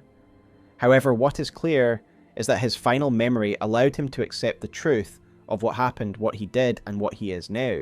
His shadow version, who tries to stop him from viewing this memory, seems as though he is trying to keep the Executor as he is, i.e. confused and conflicted. In this dialogue, he tells the Executor to be satisfied with what he has, to enjoy peering upon it from afar, instead of seeing it return. Behold its majesty. It never fails to move me. Peer upon it from afar. Be satisfied with what you have. I will curtail the threat that awaits us. What the shadow version is saying here is that the Executor needs to stop trying to defeat the Knight and restore the Erdtree proper. He instead should be happy with these memories of the tree which depict it in all its glory. We know that the Executor has been having a sort of inner conflict with himself about the Erdtree's return, because after returning with the blessed flowers, he sits down to paint, and the following dialogue is heard. What's done is done. The Erdtree is no more. What is lost can never return. Again, I assume this inner dialogue is actually coming from his shadowy other self. And listening again to this dialogue, I realise the attitude displayed here by the inner dialogue is one of denial. And denial is the very roadblock the Executor needs to overcome, lest he be corrupted by the night.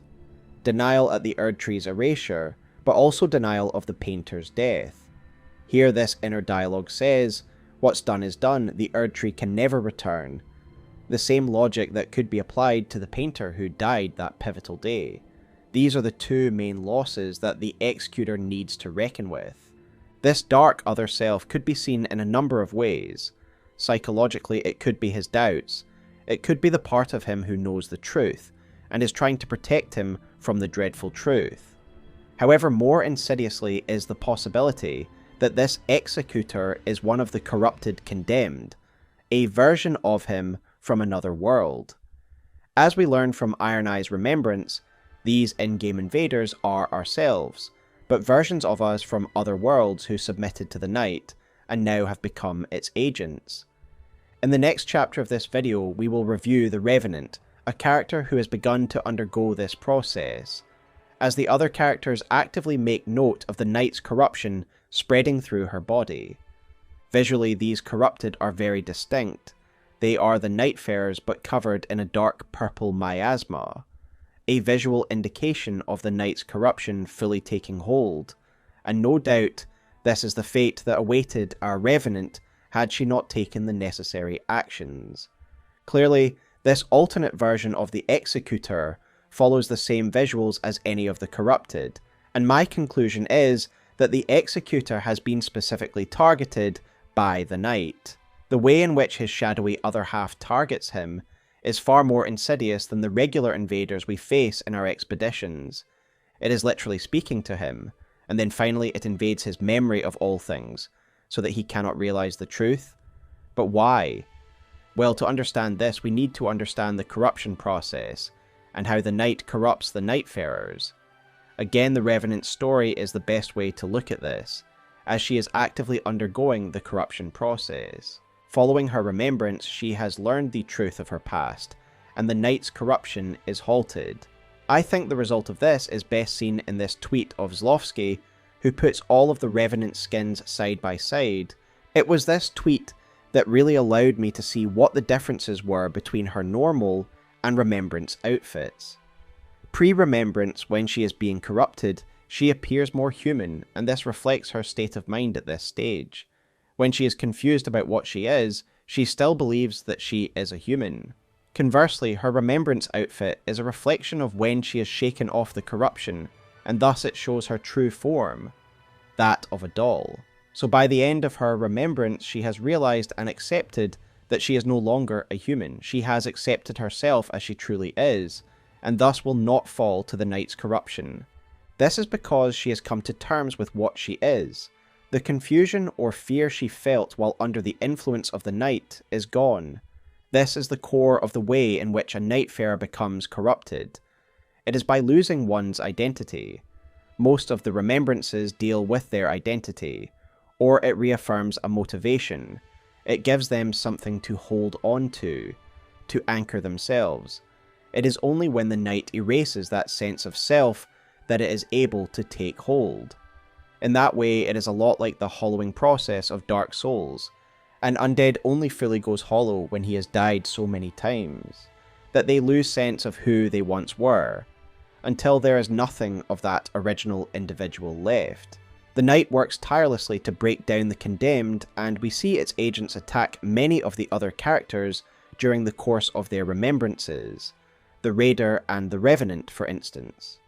It is easy to understand why. It wants to stop these attempts at self-realization, so that it may fully corrupt them. These corrupted then essentially become extensions of the Night itself, forced to invade whenever it chooses. This is well illustrated by the Everdark Libra fight, a Night Lord who is able to call upon an army of corrupted at will to fight alongside him as his pawns.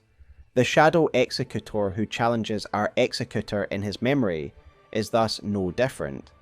A Executor who submitted to the Night, a version of him who is happy to live in delusion and be rewarded with his memory of the Erdtree, rather than fight to restore the true version of it. Yet through the Remembrance quest, we are able to thwart these attempts. Revenant realizes she is a doll.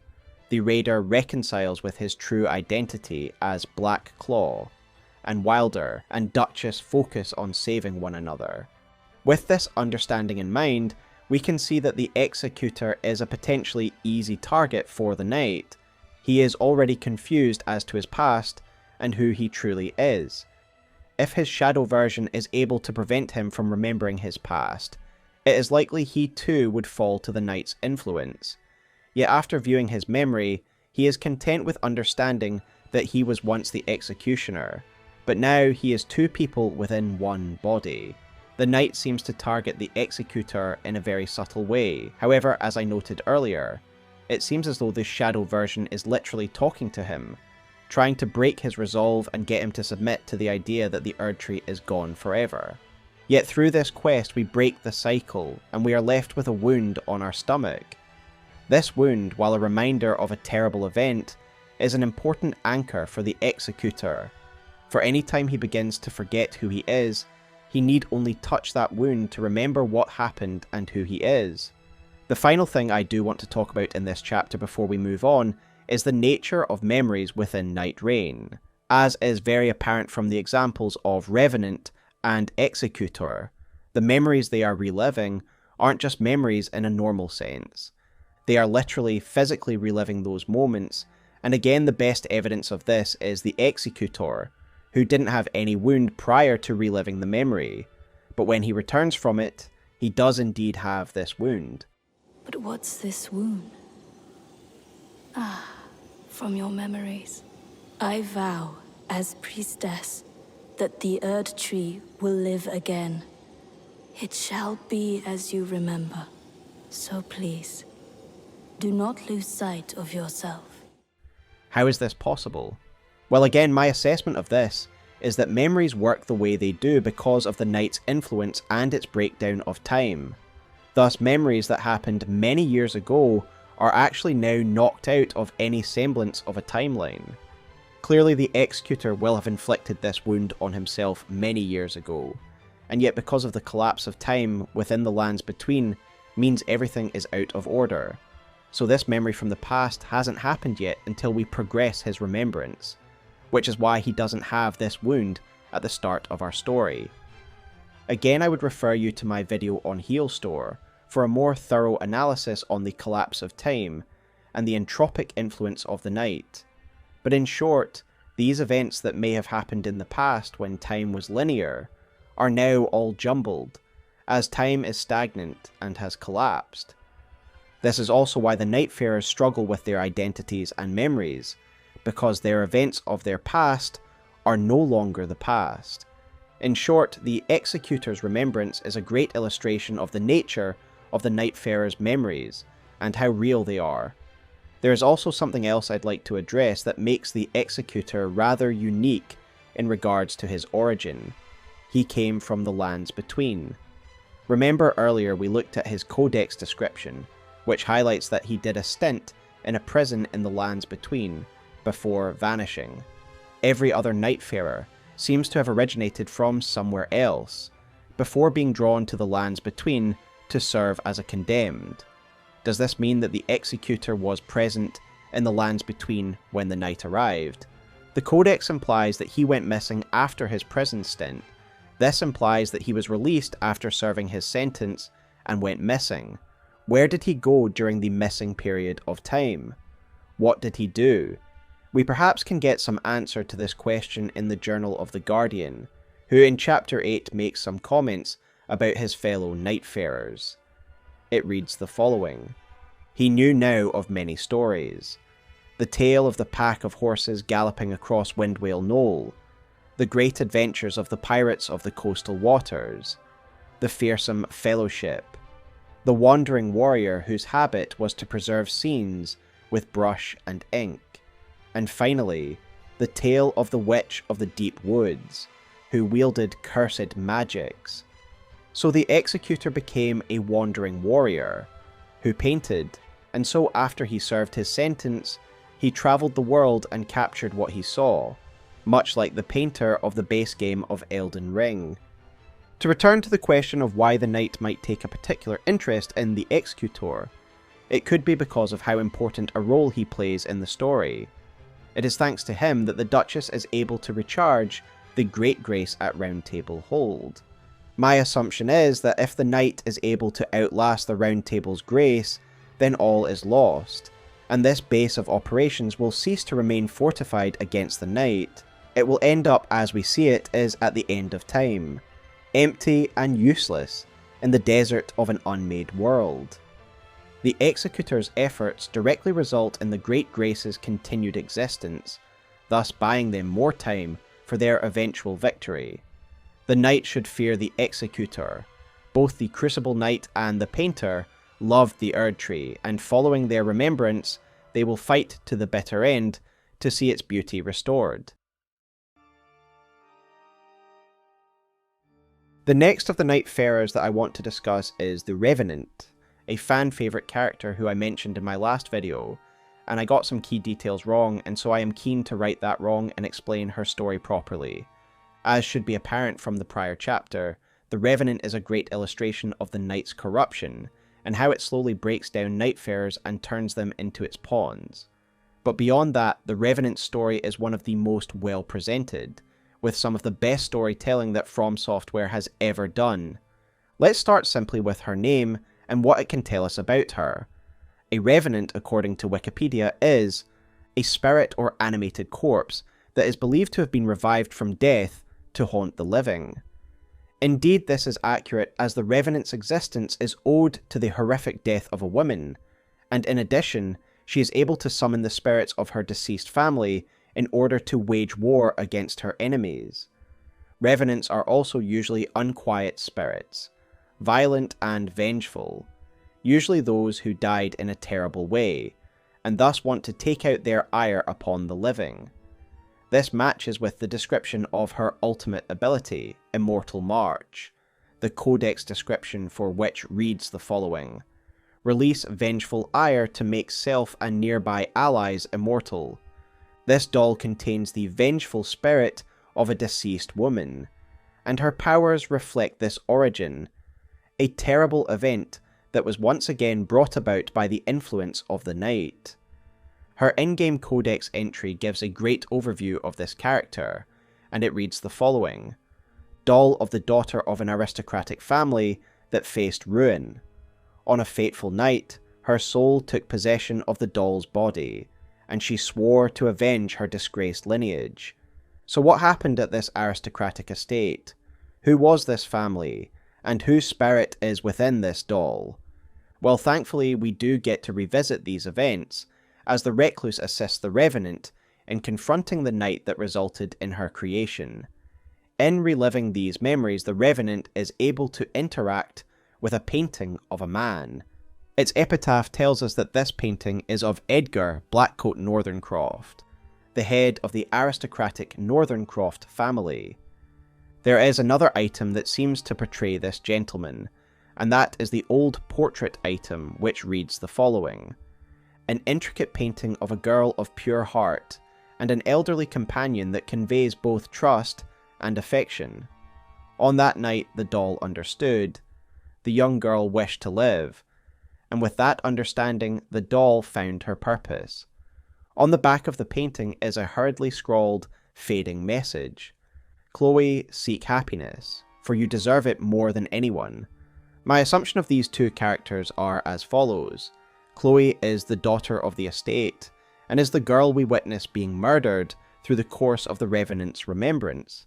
Edgar, the elderly gentleman in the portrait, is described by its item description not as her father, but companion. I believe this is because Edgar is her grandfather, not her father. I make this assumption mainly because of Chapter 5 of the Revenant's journal, in which she states that the puppet was carved for her by her grandfather. Just as an aside, in Chapter 2 of her journal, we also learn that the Northern Crofts were a family of master puppeteers, which explains both the craftsmanship of the puppet itself and the wealth of the family. From all this, it is clear that Edgar doted on his granddaughter Chloe, and thus carved this beautiful doll for her.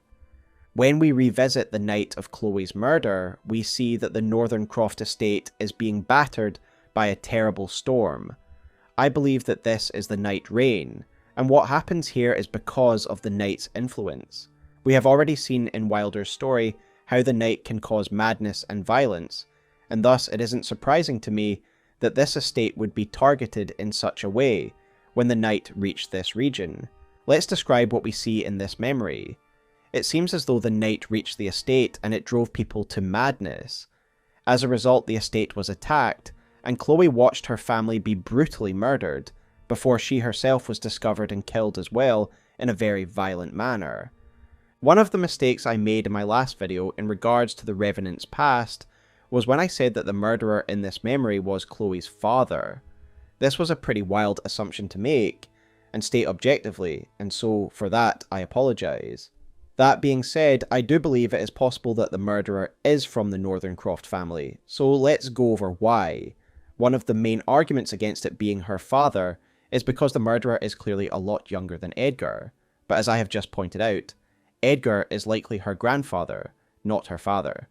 So the younger murderer could have been Chloe's father, driven to madness by the Night's influence.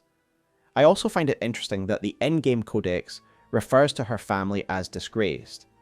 Her family name could be disgraced if her father was the one who killed his kin, as kinslaying is always seen as an awful crime. That being said, it is still just speculation. I think what is more important is that the Northern Crofts were killed due to the influence of the Night. Whether the murderer was her father or another family member, or whether it was a random man driven to madness, is largely irrelevant for the grand strokes of her story, because either way, at the end of her story, it is the Night she holds responsible for her family's end, not the physical murderer himself. It also seems as though through the process of her remembrance, it is determined that the Night Lord is responsible for this tragedy and for her condition. Both the Recluse and the Duchess notice that the Revenant is being corroded by the Night. Chapter 4 of her journal goes into further detail regarding this corruption as it reads the following. In the mirror, I conceal the ways in which the Night eats away at me. As I apply the cosmetics given to me by the Iron Menial, I recall his words to me. Within your memories is a hole of not inconsequential size. It seems that the Night is using this toehold to take root. The Recluse was the one who made this observation, but I know not how much she is worth my trust. That aside, I cannot grow accustomed to applying makeup with my own hand. Back at home, someone would have done it for me. As we have already discussed, the Night is able to corrupt Nightfarers when they lose their sense of self. The Revenant's loss of memory regarding her origins is the foothold it needs to break her down. The Duchess and Revenant explain that unless she faces the true reason as to why she fears the Night, the corruption will spread, and she will likely become one of the contaminated Nightfarers, who we face at invasion sites. Following Revenant's reliving of events, she tells the Recluse she is now determined to bury the Night Lord, more or less confirming that the Night was responsible for the violence that befell her family. In shaking off her fear of the Night and reaffirming her commitment for vengeance, she is free of contamination and will bring her fallen family to bear against the Night. Yet this is where I need to address another mistake I made in my prior video. I mistakenly referred to the girl Chloe as Daphne, when in fact these are two distinct entities. In the first visit to the Revenant's memory, we come to the study and are faced with a doll, and upon interacting with it, it gives the following message. An ordinary doll, carved with inexpert letters that read, "My darling little Daphne." So Daphne is the name of the doll, specifically, and again is the doll that is described in Chapter 5 of her journal, a gift carved by her grandfather. I would also suggest that Chloe was the one who named it Daphne. It isn't unusual for children to name their favourite dolls or toys. I myself expertly named my teddy bear Teddy when I was younger. I find the fact that the carved words, the ones found on the doll, are described as inexpert, and to me, that is meant to imply that a child carved these words. Additionally, at the end of Chapter 4 of her journal, the Revenant even says the following: "The task finally complete, I caress the smoothness of my cheeks. Now I come to think of it, what was the name I gave this doll?" As if the Chloe element of her is reflecting on the moment when she named this doll. Overall, her ownership of Daphne the doll is very endearing and further reinforces how pure a person she was. In the cinematic of Chloe's death, we see that the doll seemingly comes to life, and indeed this event is the one that is described by the old portrait that we looked at earlier. It says, "On that night, the doll understood. The young girl wished to live. And with that understanding, the doll found her purpose." So here we understand that the doll, Daphne, seemingly became sympathetic to Chloe's desire to live, as if the doll is a separate entity entirely, and indeed in the cinematic it moves, while Chloe is still alive and hasn't yet been finished off. It is clearly this moment of struggle in which Chloe has her panicked thoughts of survival that Daphne then picks up on. Indeed, we can find further evidence within the Revenant's journal that the doll, Daphne, should be considered as her own character. And in her journal we seemingly get two perspectives, that of the doll and that of Chloe, as if they are both sharing this vessel. For example, in Chapter 5 of her journal, we get the perspective of Chloe's spirit. She is looking upon the doll and its corruption, and reflecting on what she once named this doll. Then in Chapter 6 we seemingly get Daphne's perspective, as it reads the following: "Dolls too have their dreams. This I know. The daughter of the house softly caresses my cheeks. Let's put on a little makeup, Daphne. I always liked having my makeup done." So here Daphne seemingly reflects on a memory, or dream, of when Chloe used to put makeup on the doll. Much like the Executor, it is hard to determine whether Chloe is just confused, having an identity crisis, given she now occupies a new body, or whether there truly is some sentience to the doll. In Chapter 2 there is some evidence of confusion as she writes the following: "I remember my name is Daphne, daughter of the prestigious house of Northern Croft, a family of master puppeteers." And yet Daphne was never a daughter of the house. She is conflating the doll's identity with that of Chloe. I would suggest that there was some semblance of awareness given off by the doll, in that it recognised that Chloe wanted to live, and thus it opened itself up to her as a new vessel. Chapter 3 of her journal further emphasises how the transition from Chloe's body to the doll's one was a difficult thing for her consciousness to process, as it reads: "Though my form is that of a doll, yet do I dream. Upon the night of the storm, nothing stirs within the estate, except for me now inhabiting the unfamiliar body of a doll, aimlessly prowling the grounds. Then something strokes my cheek. My conclusion is this: I believe that Chloe's spirit is within this doll, it is just that she has changed. There is something magic about the doll, as it did initially react sympathetically to Chloe's desire for a new body, and to carry on living.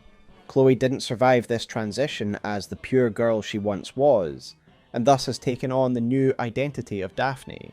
She is a vengeful spirit now, and moreover she is struggling with her new physical form. Remember, the in-game codex overtly tells us that Chloe's soul took possession of this body. Daphne is who the Revenant is now. She is what remains of Chloe, the once innocent girl whose purity has been soiled by the violence of that night. She is something else now. She is a family's vengeance, and she will have justice served upon the night. As the last of her life blood spilled on the doll, Chloe awoke in a new body, and was drawn to the lands between. And before we move on, let us talk about her journey here. What is clear is that she didn't consciously travel here in a purposeful act, like Raider did for instance. As we noted earlier, it seems as though she just appears here with her spirit arriving at Roundtable, before we are able to bring her into the fold fully. Again, her journal is a good source of information on how she arrived here, as chapter 1 of her journal reads the following.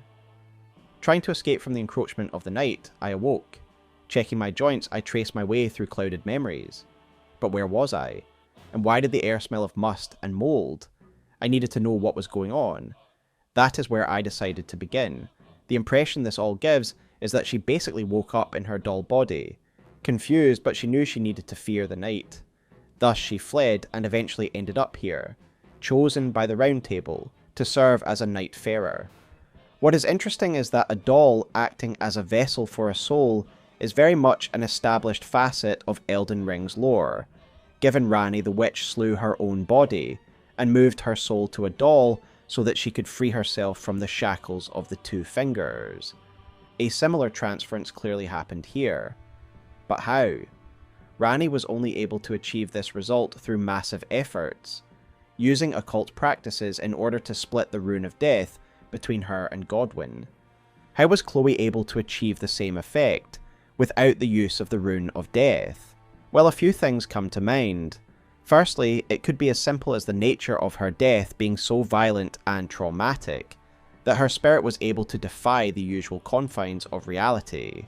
It could also be a residual effect of the night itself that allowed this to happen. As I discussed extensively in my Heolstor video, the night is clearly a force that erodes order, even causing time to collapse and the barriers between different worlds to break down.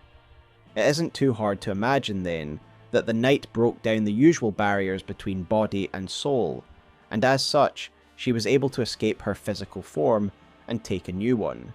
Ultimately, the Revenant story is another tragic one.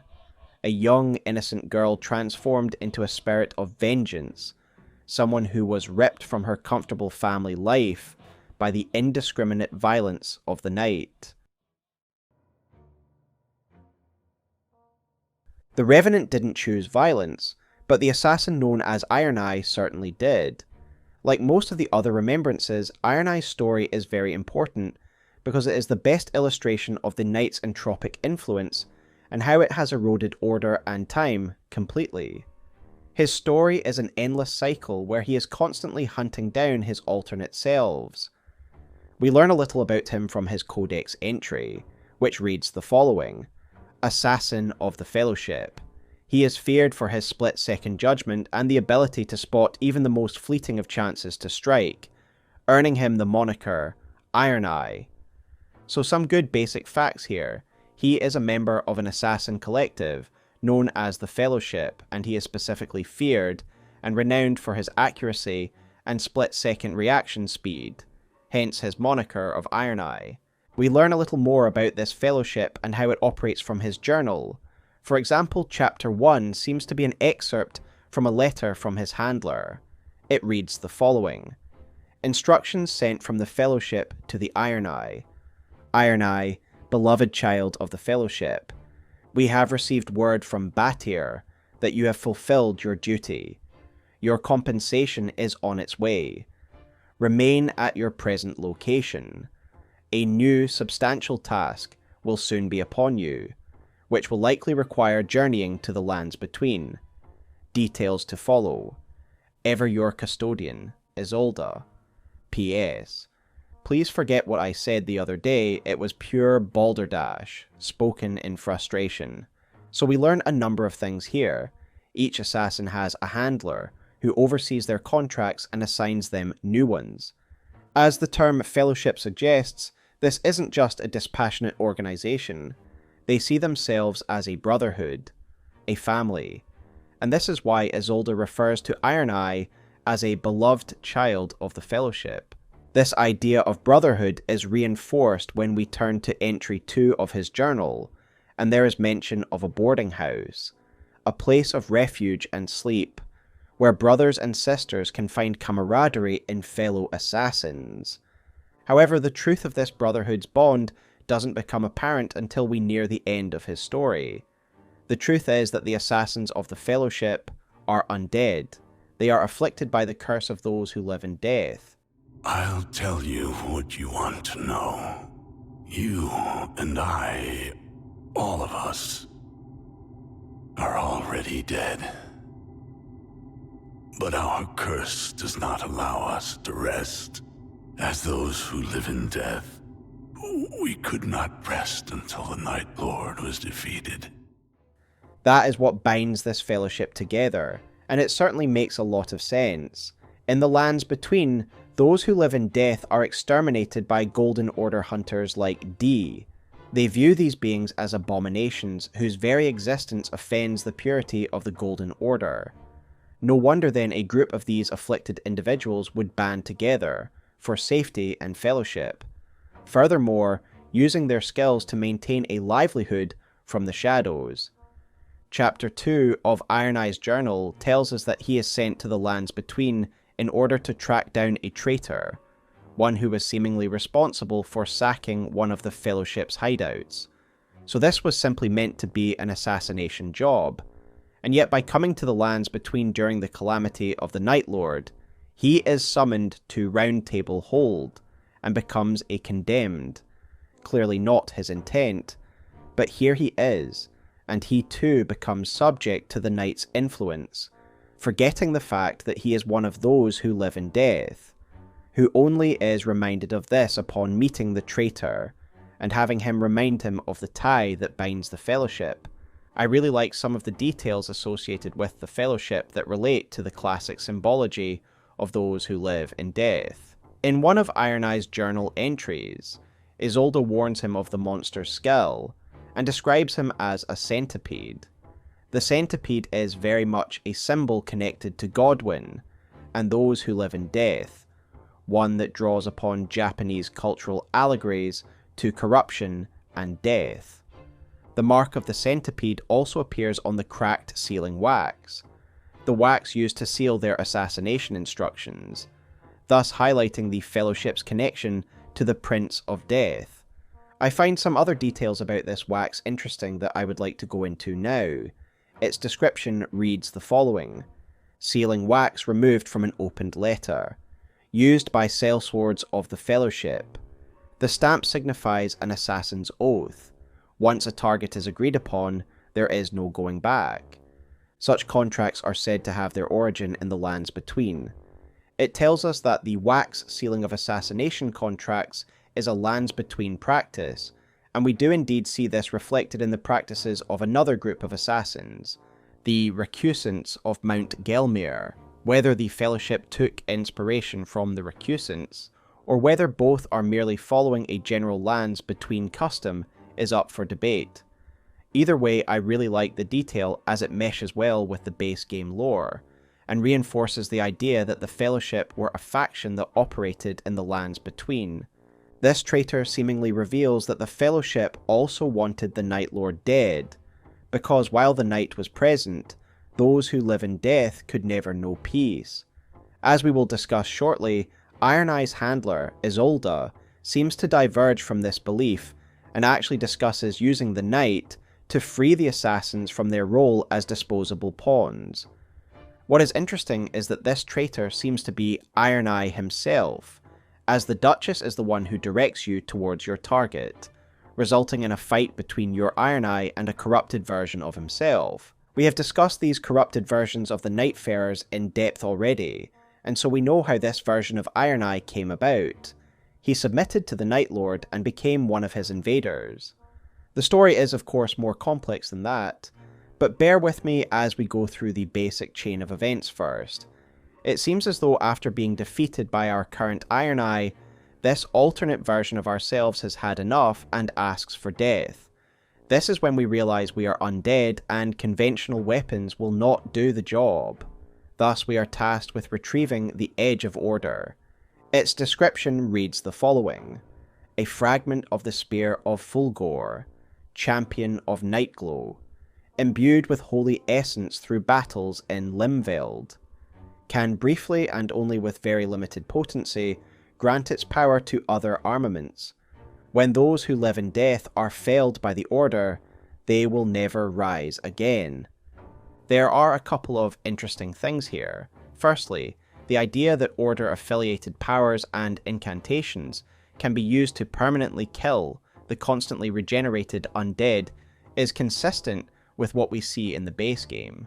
We have the various variants of the holy water pots that are described as highly effective against those who live in death. We also have various Golden Order incantations that are used by their hunters to specifically hunt and permanently put down those who live in death. For example, we have the Litany of Proper Death incantation, which reads the following. One of the incantations of the Golden Order fundamentalists, used by hunters of those who live in death, creates an image of order, dealing holy damage to nearby foes.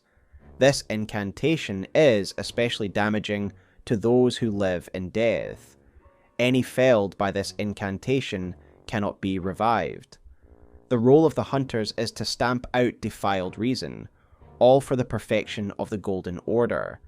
So this has some interesting implications for Fulgor and Centaur kind, as his relic tells us that he and his fellows once served as the champions of the gods, before his comrades betrayed their duty. In my Heolstor video, I speculated on what gods Fulgor once served, but I think the fact that Fulgor wields holy damage and drops the Edge of Order means it is likely he once served Marika and the Golden Order. There is a theory that he once served Mikola, and I don't really want to get into it here as that is far beyond the scope of this video. But trust we will talk about each individual Night Lord in more detail in a further video. With the Edge of Order in hand, Ironeye is able to kill his alternate self, fulfilling his contract, and putting the so-called monster out of commission. Yet something interesting happens at the end of their conversation. The traitor explains why he did what he did, and notices something about our Ironeye.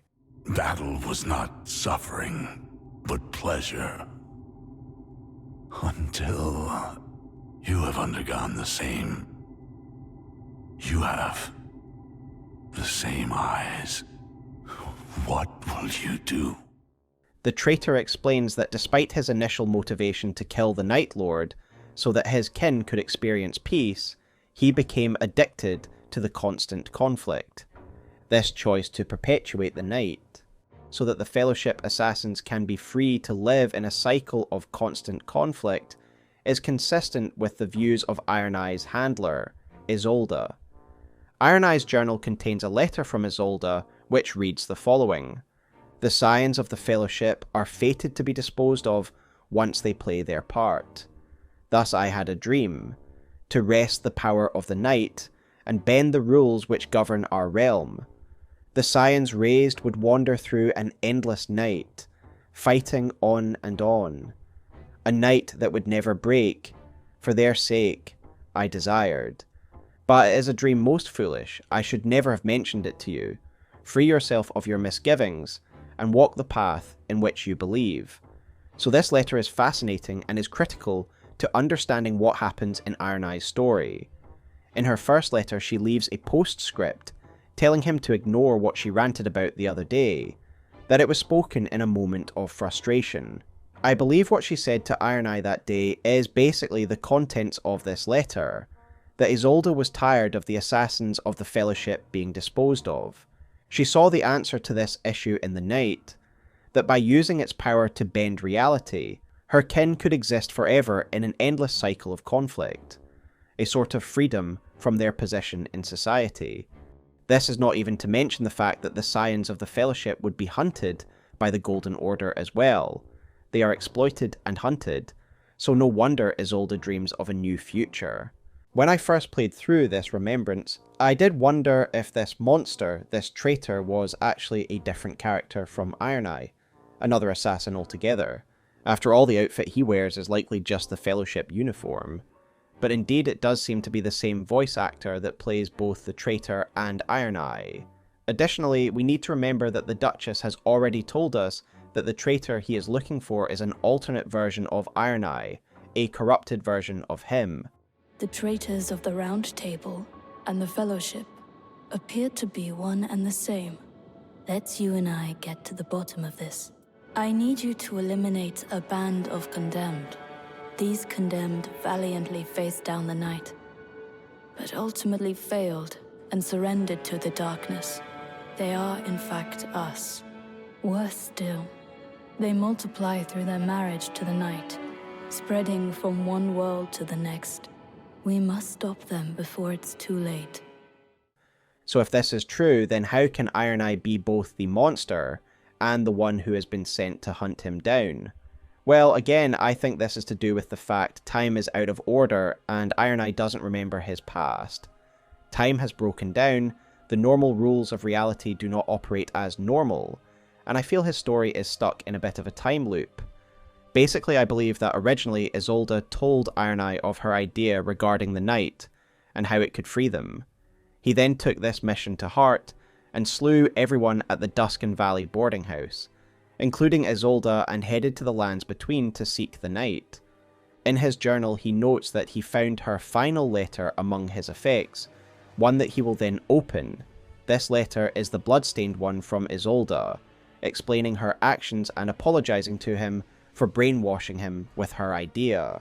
It is bloodstained because he killed Isolde shortly after she had written it. He then took the letter with him to the lands between, and he has now forgotten that he did all of these acts. But because time is out of sorts, Ironeye is then sent to hunt himself down, and Isolde reports that the traitor must have killed his guardian long ago. She is reporting on her own murder to the traitor themselves. It's just neither of them know this because the normal rules of reality have collapsed. Ironeye is the monster. He is the one who killed everyone at the boarding house. He murdered Isolde and came here to use the night to free himself. Then an alternate version of him, out of time, is sent to track down himself, and it is an endless cycle. It is one of the best stories for understanding how badly night has mangled the normal order of the world, and the natural flow of time. The traitor recognises a look in our Ironeye's eye, that he too is beginning to see the truth of the state of things. And so when we reach the end of the game and defeat the Night Lord, Ironeye decides to do something very different than hand over the Rune of Night. He slits the figure's throat and walks away, declaring that the night is far from over. It is a cyclical story. He has now become the new monster, the new traitor, who has decided to keep the night from ending. We spoke earlier on how the corrupted Nightfarers seem to be Nightfarers who are slowly broken down by the night's influence, slowly forgetting who they are, until they are devoured by fear and submit, becoming yet another pawn of the night. Yet Ironeye's case seems slightly different. He doesn't lose who he is. He in fact learns more about himself through his remembrance, and then willingly chooses to assist the night, take actions to make sure it does not come to an end. As with the other remembrances, Ironeye seems to come to a resolution. He knows what he is fighting for and who he is. Yet unlike the other Nightfarers, this journey of self-realization doesn't reaffirm his commitment to defeat the night. Rather, it leads him the other way. It leads him to conclude that he prefers the way the world is now. He enjoys the constant conflict that he has experienced in his role as a Nightfarer. The constant battle, a place where he isn't demeaned for his undead nature, rather is celebrated for his combat abilities. He even finds camaraderie among his fellow warriors. It is rather easy to see that the lifestyle of a Nightfarer is simply better than the life he had in the lands between. No doubt his actions and this attitude will eventually lead him to become corrupted. In that way, it is the same as any other Nightfarer being corrupted, he does eventually lose himself. It's just that he started down this path willingly. There was no confusion when he slits that throat after defeating the Night Lord. His final journal entry reflects this conviction, as it is a final letter to Isolde explaining his motivations. It reads the following: A report written by the Ironeye addressed to the Fellowship. Isolde, my custodian, you were the finest guardian one could hope for. I desired freedom from the yoke of the Fellowship only because you showed me it was possible. I have only gratitude for you, Master, for now my night shall never end. Despite all this, it does seem as though Ironeye will eventually recognise the trap he fell into, if the traitor we kill is a look into his future. Eventually he realises that despite him making the choice willingly, he did still eventually lose himself. He loses his freedom once again, trading one master for another, the Knight instead of the Fellowship, and thus he became corrupted anyway. This is why the traitor begs for death, realising that he will never be free on the current path he is on, except through the release of death. He too wanted the Knight to continue, so he could bask in the constant conflict and keep things how they were, instead of returning to being a fugitive in the lands between.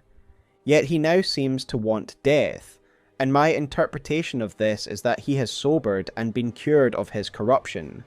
He now recognises that while he purposefully chose to keep the Knight going, he nonetheless ended up losing himself as a result, lost in the constant conflict, in the endless night.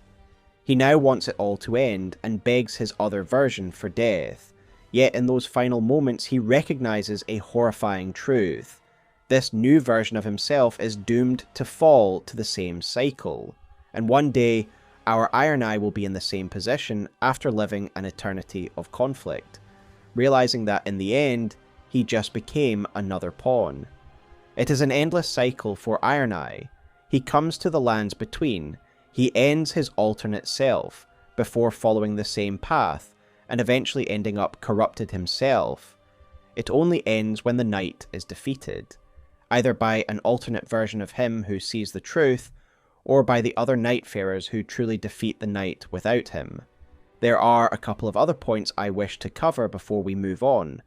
The traitor recognises a look in our Ironeye's eye, that he feels the same way he used to when he decided to turn traitor and make sure that the Knight would continue. This is, of course, partly metaphorical, a recognition of the fact that the traitor can see that our current Ironeye is also beginning to think a certain way. Yet it is also literal, as his remembrance outfit shows that his right-hand eye is glowing blue. I wonder if this is meant to represent the corrupting influence of the Knight taking hold in a literal way. I went into this chapter believing I would enjoy writing Ironeye's segment the least, however I really enjoy what it represents. It is the best example of how broken up time and reality is. A real mind-bending story that ends on a really poignant note. While it is easy to see Ironeye as an evil person, I don't think it is that simple. He is a man who has lived a hard life, and has known nothing but violence. He belongs to a people, those who live in death, who are actively hunted by the authorities, and at the same time he is used as a disposable pawn by his only kin. It isn't surprising that he would take action to change his situation. There are also very humanizing moments between him and the raider, whom the assassin clearly respects for his battle prowess, and thus they have a good camaraderie and respect for one another. Speaking of the raider, it is his story that we turn to next. The raider is a formidable warrior, who was once a great pirate who ruled the seas, and his codex tells us that he has come to the lands between in order to test his strength against the Night Lord. As is becoming common, each of the condemned seem to believe they are coming here for their own reasons. Yet, as with many of the other characters, he has something else that he internally needs to resolve. We learn a little about the piratical environment that the raider operated in before he came to the lands between from the torn braided cord. It reads the following: a torn, magic-warding braided cord, worn by warriors for good luck on the eve of battle. The distinctive stone clasp suggests that it belonged to glory-seeking pirates. The legends surrounding the competing seafaring factions, who divided the seas into east and west, have been spoken of for generations in places near and far. Lots of information here. First, we learn that the pirate culture was one about warfare and glory-seeking, very similar to the Badland tribe to which Hora Lu, Nephelion the hero tarnished, belonged to.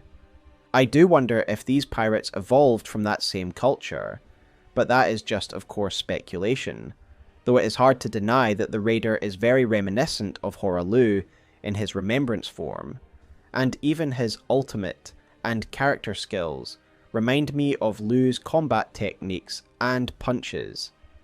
In this pirate culture there were two competing factions, one that controlled the Western Sea and another that controlled the Eastern.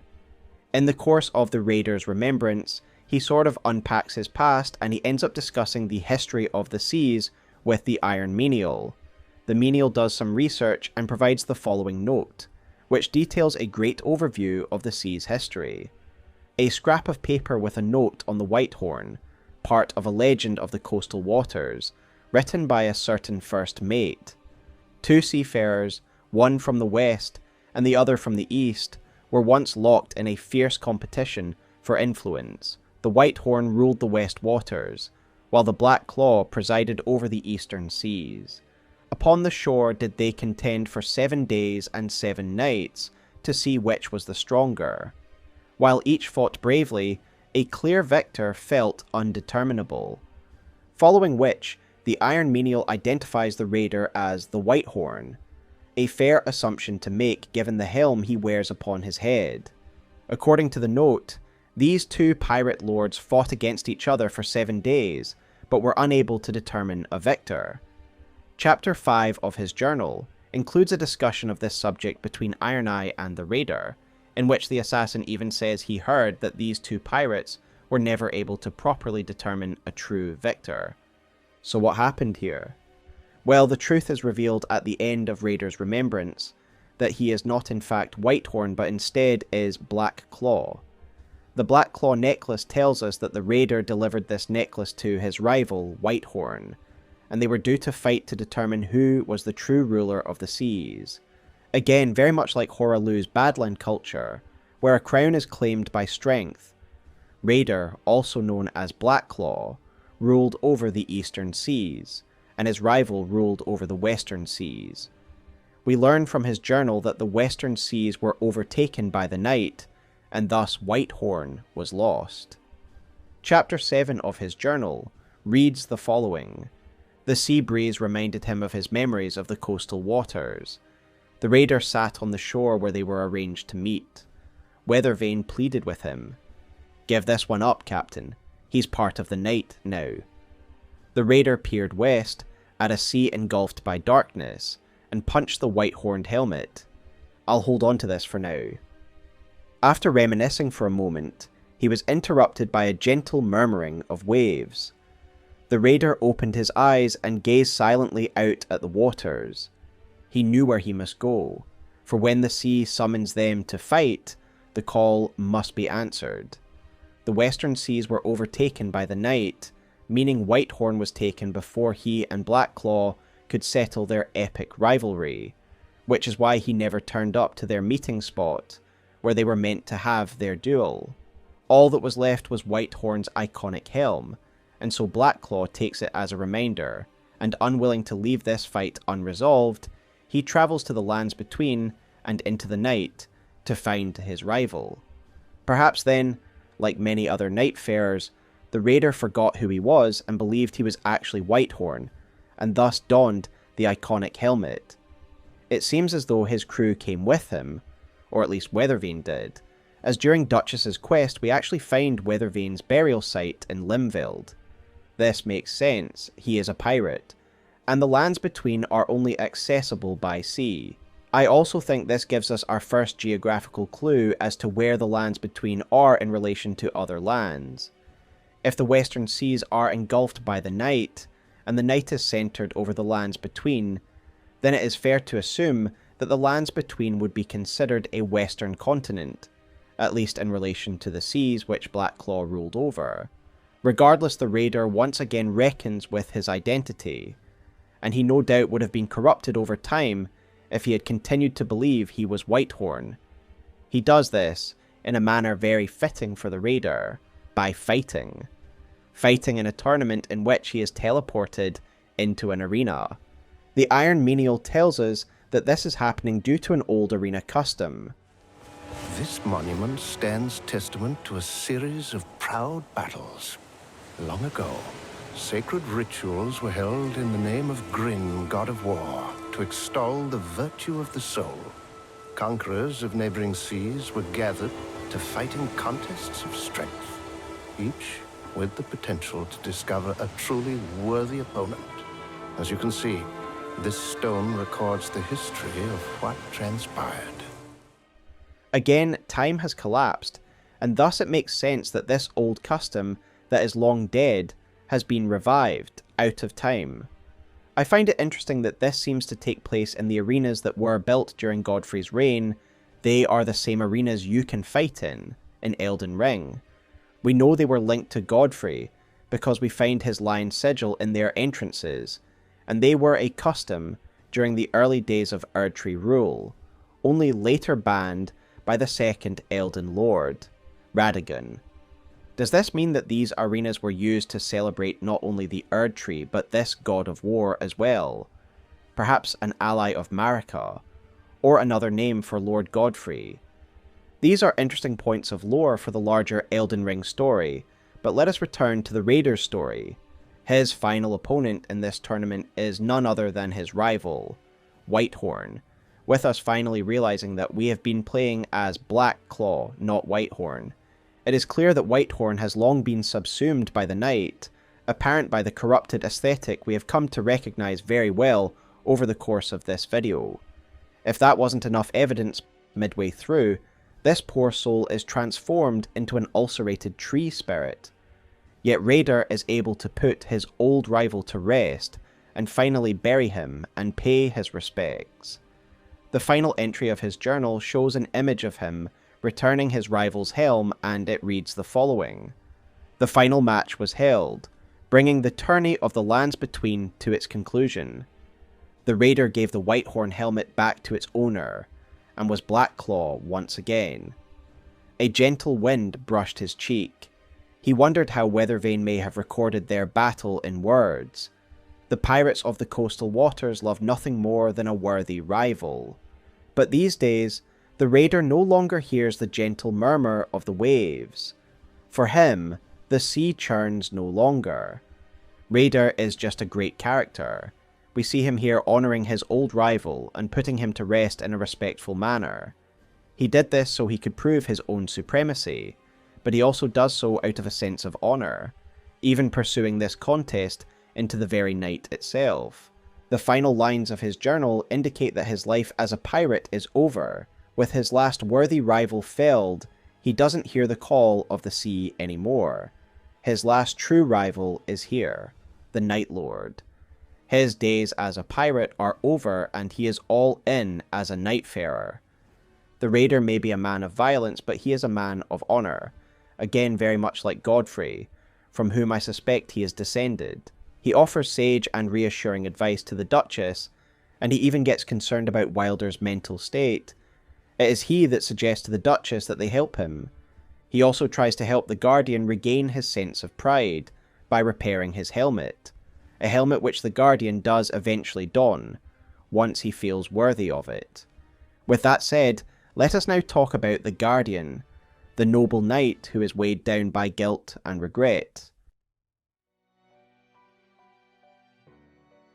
The Guardian is one of the most unique characters that FromSoft have ever put in a Souls game, being the first non-human-like character we can play as.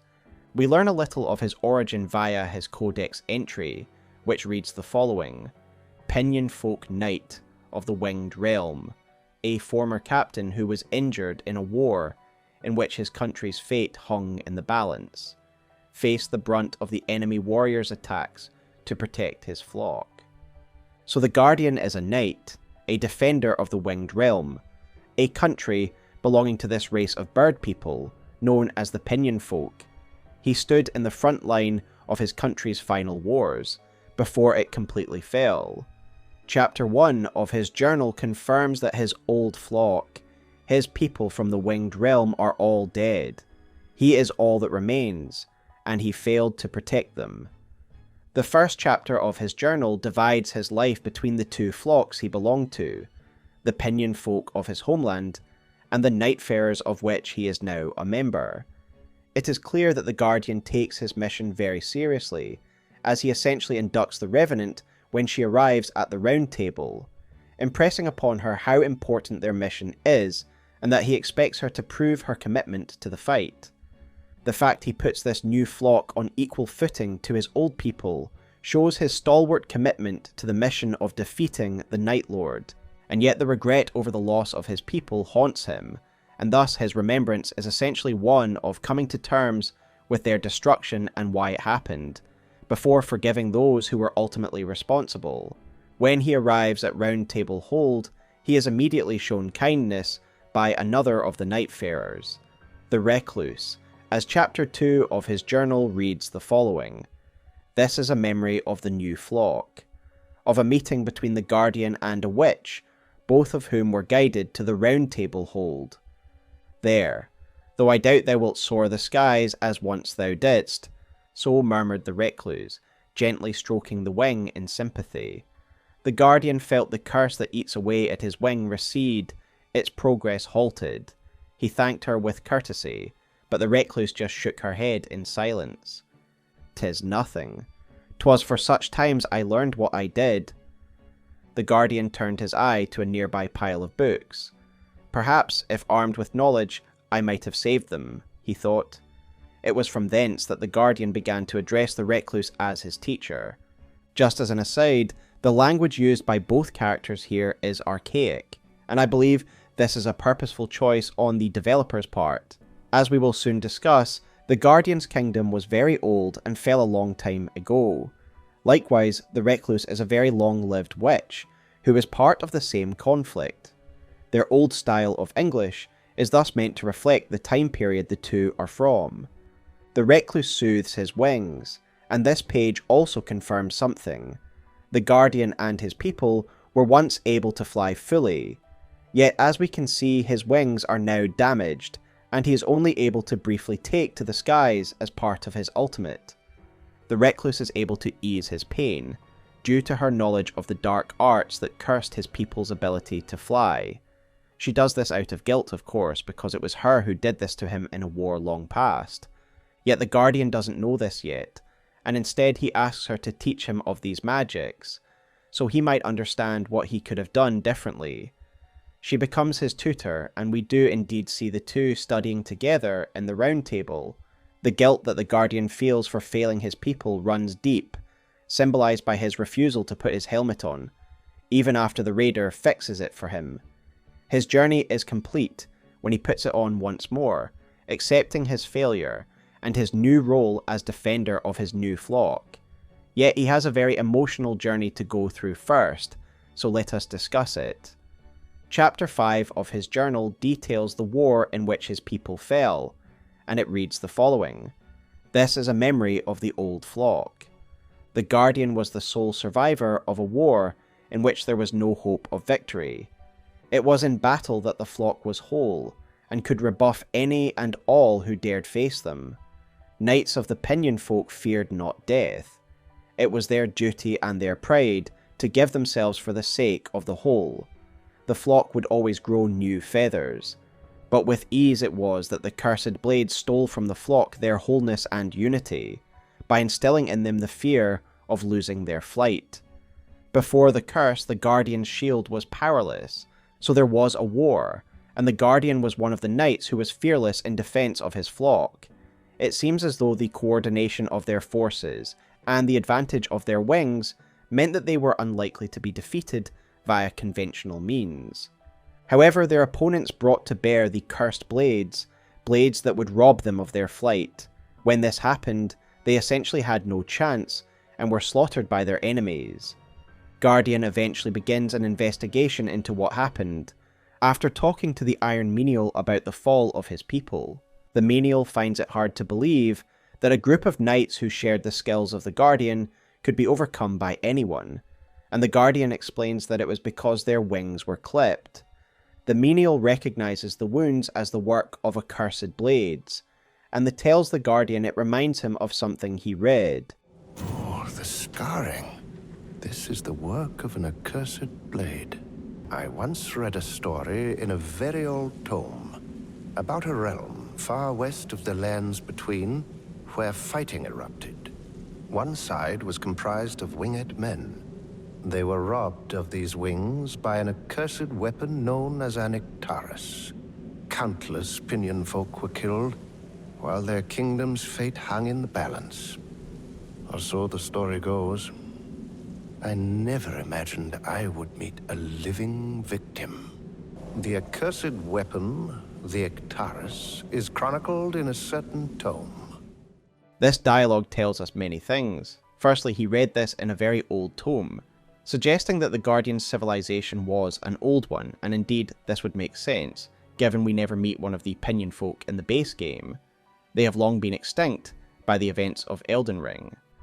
Aside from their sole survivor, who has come to Limveld in search of a new flock to defend, it also tells us that the blades used to cut down his people are recorded in this tome, and were known as Ectaris blades, cursed weapons that obliterated the Pinion folk's ability to fly.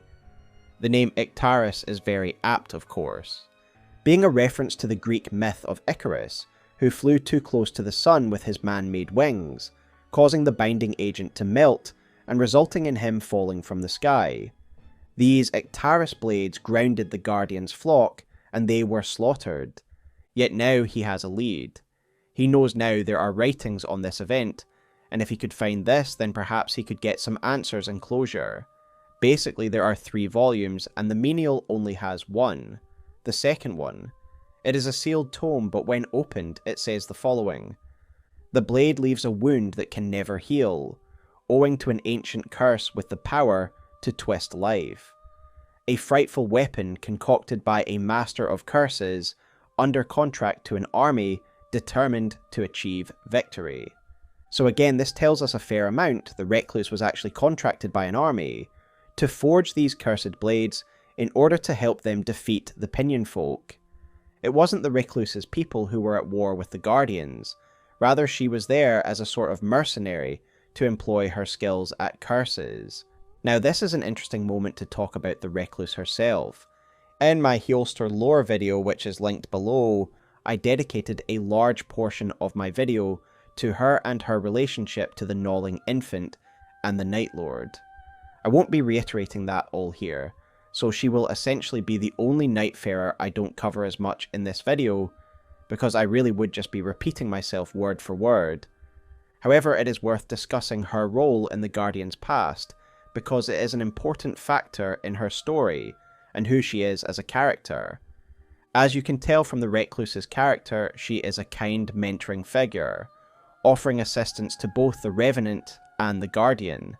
In a lot of ways I see her as the secondary leader beside the Duchess, imparting her wisdom and guidance to those who need it.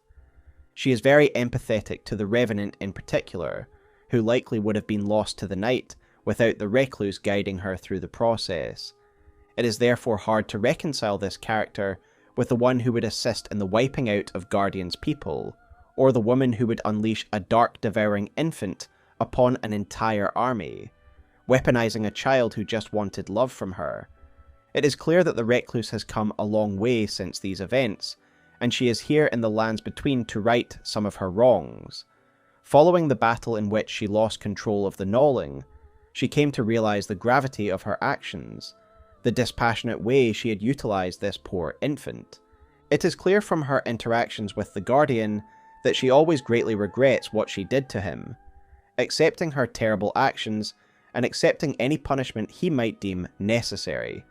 The thing is, the Recluse and her magics were never originally intended to be a weapon of war. This is something we can learn from the Witch's Brooch, which reads the following. A brooch imbued with potent magic, made from the blood magic crystal received from the Recluse. This brooch powered the accursed Icterus weapons that once robbed the Pinion folk of flight. At first, this magic brooch, with its aura of unknowable power, was intended as a ceremonial tool to calm violent winds. But the war, for better or worse, demanded that it be employed otherwise, as a magic artifact to bring a swift end to the conflict. So it seems as though her magic was initially used to control the elements, to help rather than harm. However, it seems as though she was demanded by those who warred with the Pinion folk to take their flight. I guess they supposed it could be used to such an end because of its ability to calm storms. Surely it could also strip airbound creatures of their flight. As for who contracted the Recluse, we are never directly told, but perhaps the answer to that question can be found during the course of the Guardian's remembrance. The Iron Menial holds the second tome that speaks about the cursed blades, yet it is locked in place by a magical clasp. In order to open this, the Guardian has to kill a Guardian Golem and retrieve an item known as the Stone Stake. This item reads the following: a stone stake that opens a sealed away lock, crafted by an ancient civilization and claimed from a Guardian Golem, still imbued with an old yet fading magic, can open locks sealed in a similar manner to the Golem. The Guardian Golems have long remained a mystery within Elden Ring's lore, belonging to a long-lost civilization who have long eluded identification. I would recommend my Meteor video, in which I try to collate all we know of this civilization, suggesting they may well be the civilization that crafted the ruined forges, perhaps a civilization tied to the old gods, who are mentioned in the ancient meteoric greatsword's item description. The stone stake found in Nightreign suggests that those who sealed this book were also the ones who created the Guardian Golems.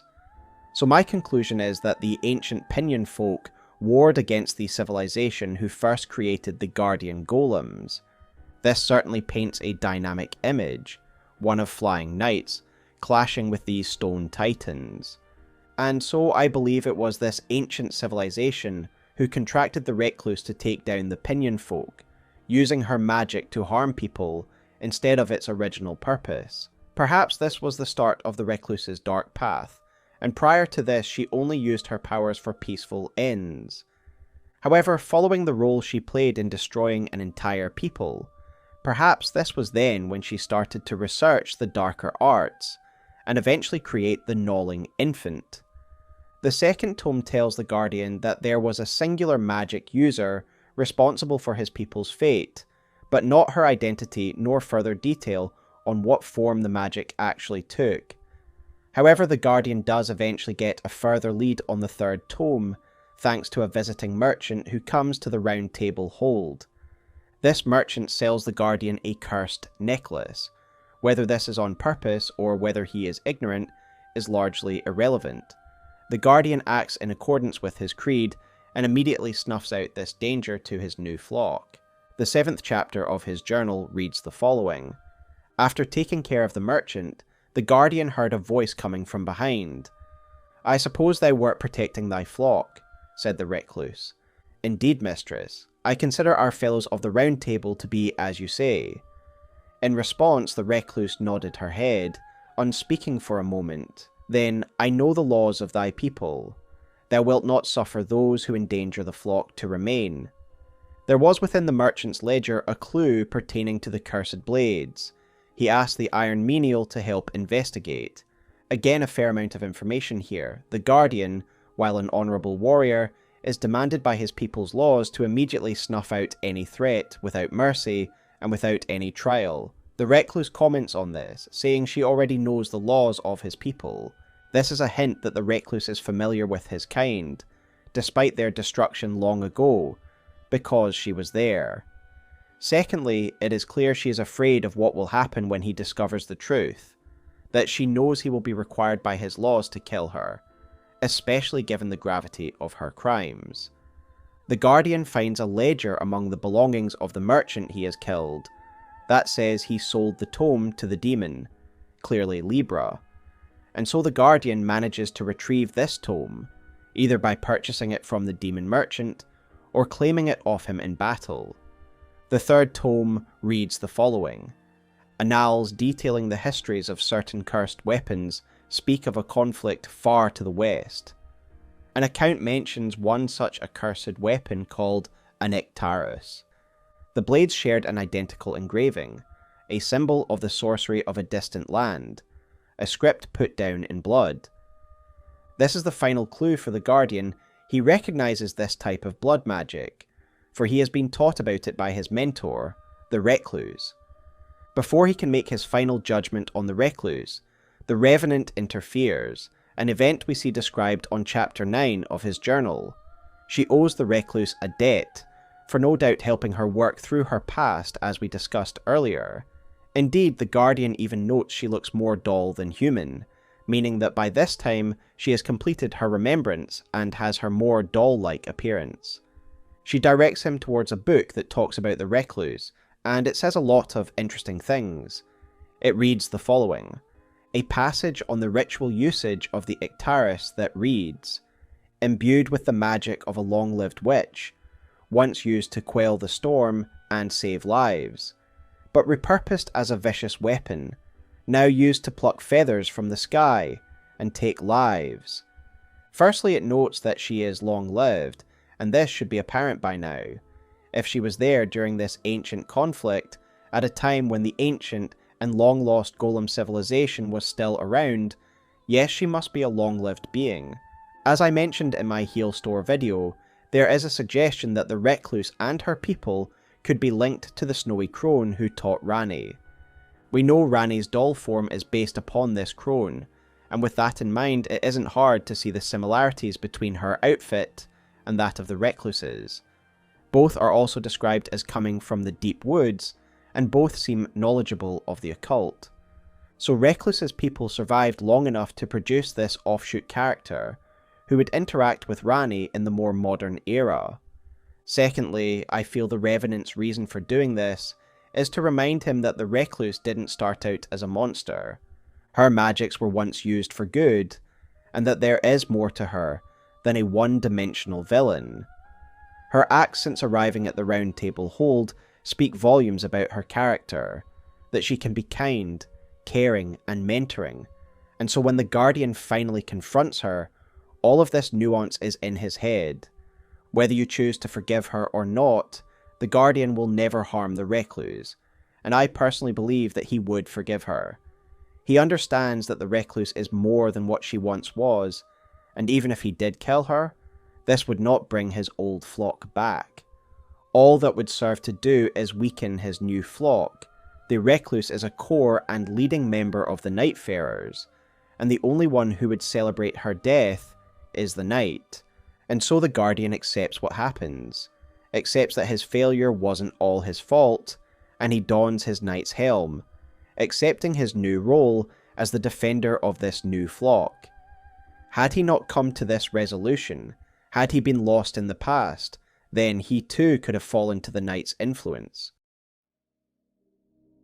Wow, that is a lot to digest, and we've come a long way from the start of the video, and so I want to wrap up some points for clarity. When a Nightfarer enters Limveld and the Realm of the Night, they seemingly begin to unravel and lose themselves. This is the effect the Night has on people. It is an entropic force that breaks down time, memory, and individuality.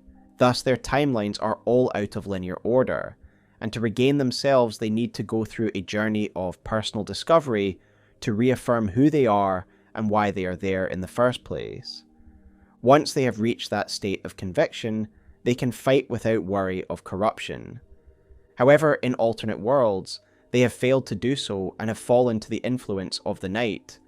They thus become the corrupted condemned, pawns of the Night, who have submitted to its power, and now invade our worlds to hamper our efforts. Each of the Nightfarers has a unique story that not only tells us about their backstory, but also about the nature of the calamity. The Executor's story tells us how memories are directly experienced because of the temporal discordance brought about by the Night. Ironeye's story reaffirms how broken time is, by presenting a story of cycles that are self-perpetuating.